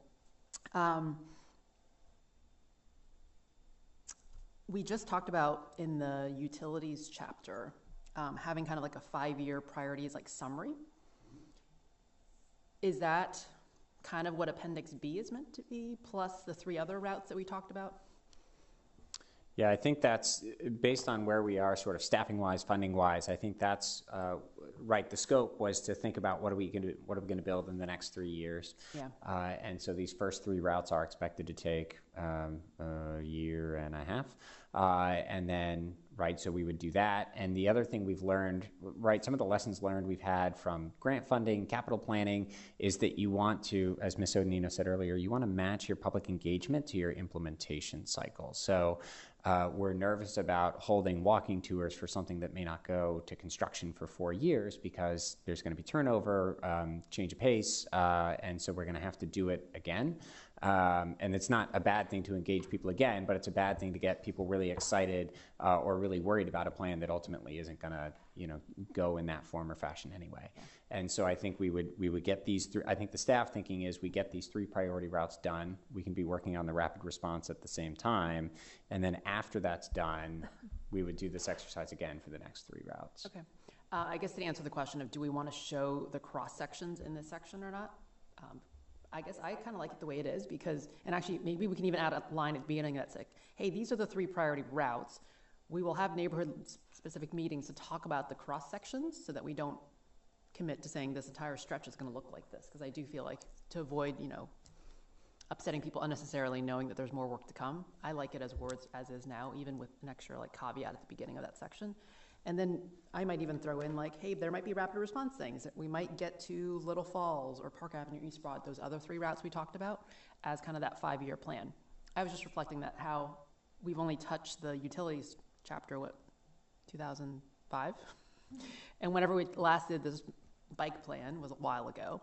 And to be nice to kind of lay out a marker of here's what the next 5 years is so that we don't run the risk of what we did however many years ago when this bike plan was last done and don't have a roadmap for the next 5 years. So that was all. Sorry, go ahead. I did want to note that becoming a bike-friendly community, there is language around that in the plan document. And then the education and outreach categories were lower in our scoring, and so that's why we added in kind of more of those elements. Yeah, great. Well, thank you for all the engagement you've done and all the work on this. We know this is not an easy thing, but something that we think is important for the community, especially in the future. So, Madam Mayor, I wanted to follow up. Are we considering changes that we have made recently and changes that we're proposing, including one at the next meeting next week, the impact of those zoning changes on placing more cars on the street, thereby reducing the ability to provide for the kind of bike facilities that we want to? In other words, we're going to be we're called upon to vote for changes in commercial parking next week. Do we have any sense about what the impact of that might be in terms of generating, since less parking on site, where's the parking going to go? And have we done any sort of an analysis of that? Yeah. So no, it's a good question about sort of how are these things sort of related, and are we sort of doing one thing and does the other hand know? Right. So I think it's a point well taken. I think one thing, and this is an off-the-cuff response, and we'll obviously get a better response for September. But I think a large portion of the routes that we're talking about with this 5-year plan are mostly in residential areas, and so they wouldn't be impacted by the parking update. I think where these particular routes, northwest, southwest, and the secondary campus, right where they start to touch the commercial districts, all those buildings just built really big parking garages. So Founders Row 1, I think, has over 1,000 parking spaces in it. Founders Row 2 obviously has hundreds of parking spaces in it as well. The parking garages were the first thing that opened up at the West End. So, and those buildings aren't eligible for the parking reduction anyway. And they're not eligible for the reduction. So I think where these routes are, they're probably somewhat sort of separated from that parking study. But it's something, right, like I said, we'll get a more complete answer in September.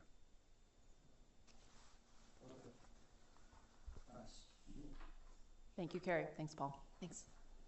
Thank you. We made it. We're only 20 minutes behind. A very ambitious schedule. Time well spent. Good job, everybody.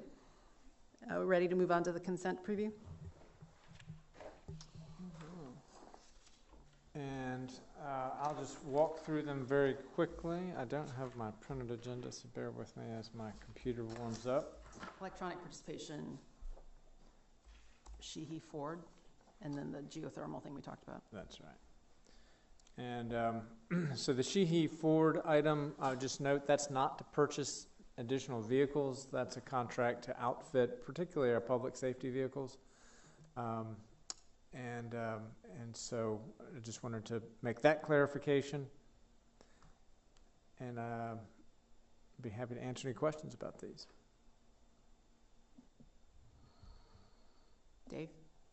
One question about electronic participation policy.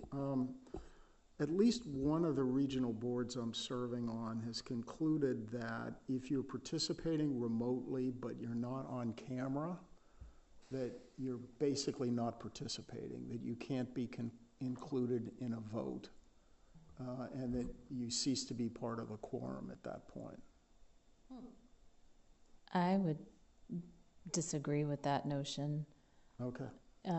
Participation has to do with other things rather than visibility.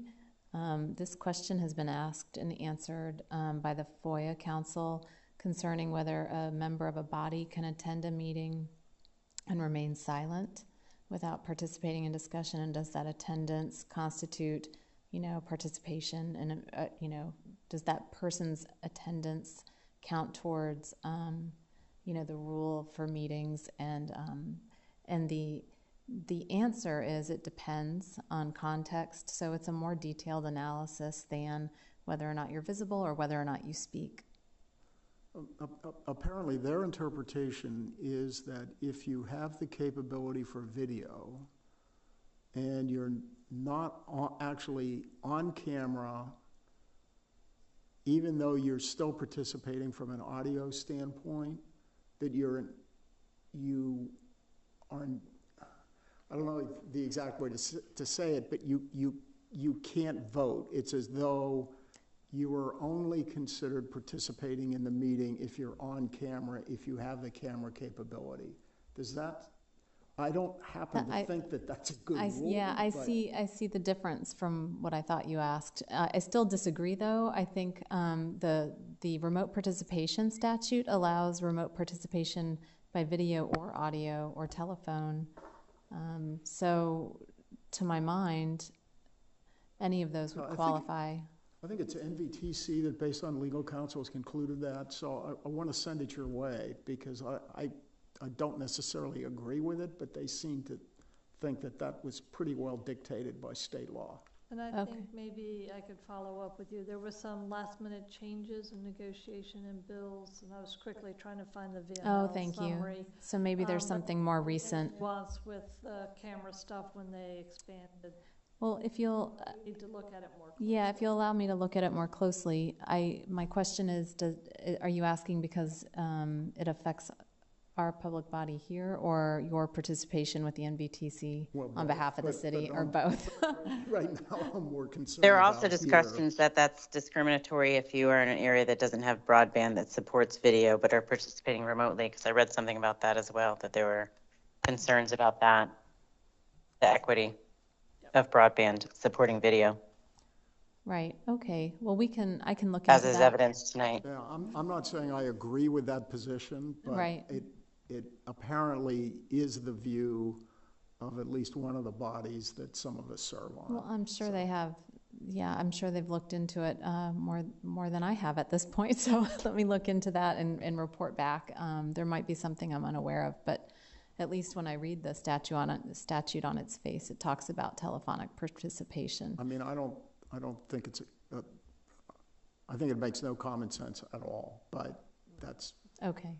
Seems to have been the legal interpretation of what the legislature did. Oh, I see. So let me look into that. It might be recently done, and I was not aware of it. Thank you. Aaron? Aaron?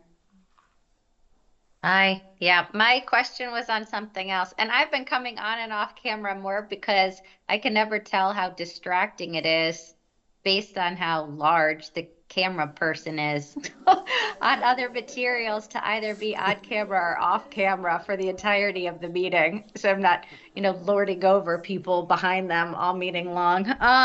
You'll be pleased to know, Councilmember Flynn, that you're the size of a postage stamp and we can barely see you.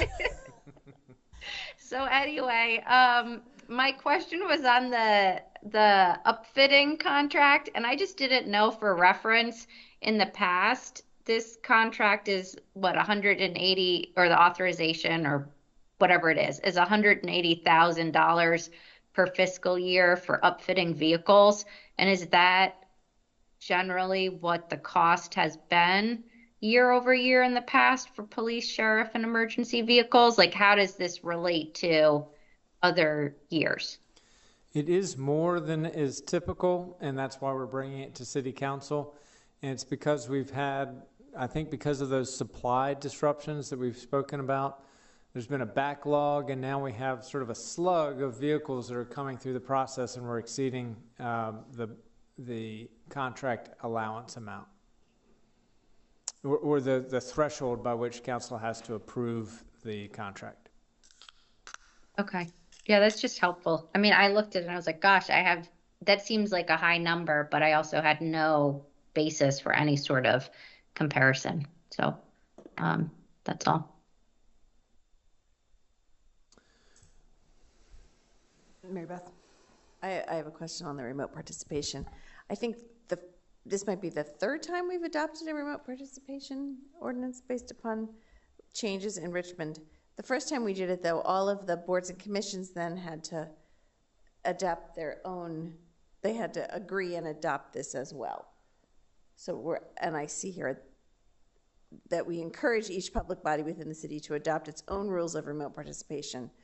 But are we providing all those boards and commissions with this information so that they are able to adopt exactly what it is as opposed to their own rules?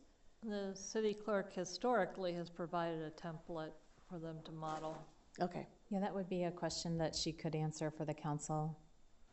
I'm not sure how we get that question to her, but Well, I'll follow up. I think our goal would be to have uniformity across all of the boards and commissions. That's the way to minimize confusion. I think so too, but they all have to then adopt this in the next month or so at their meetings.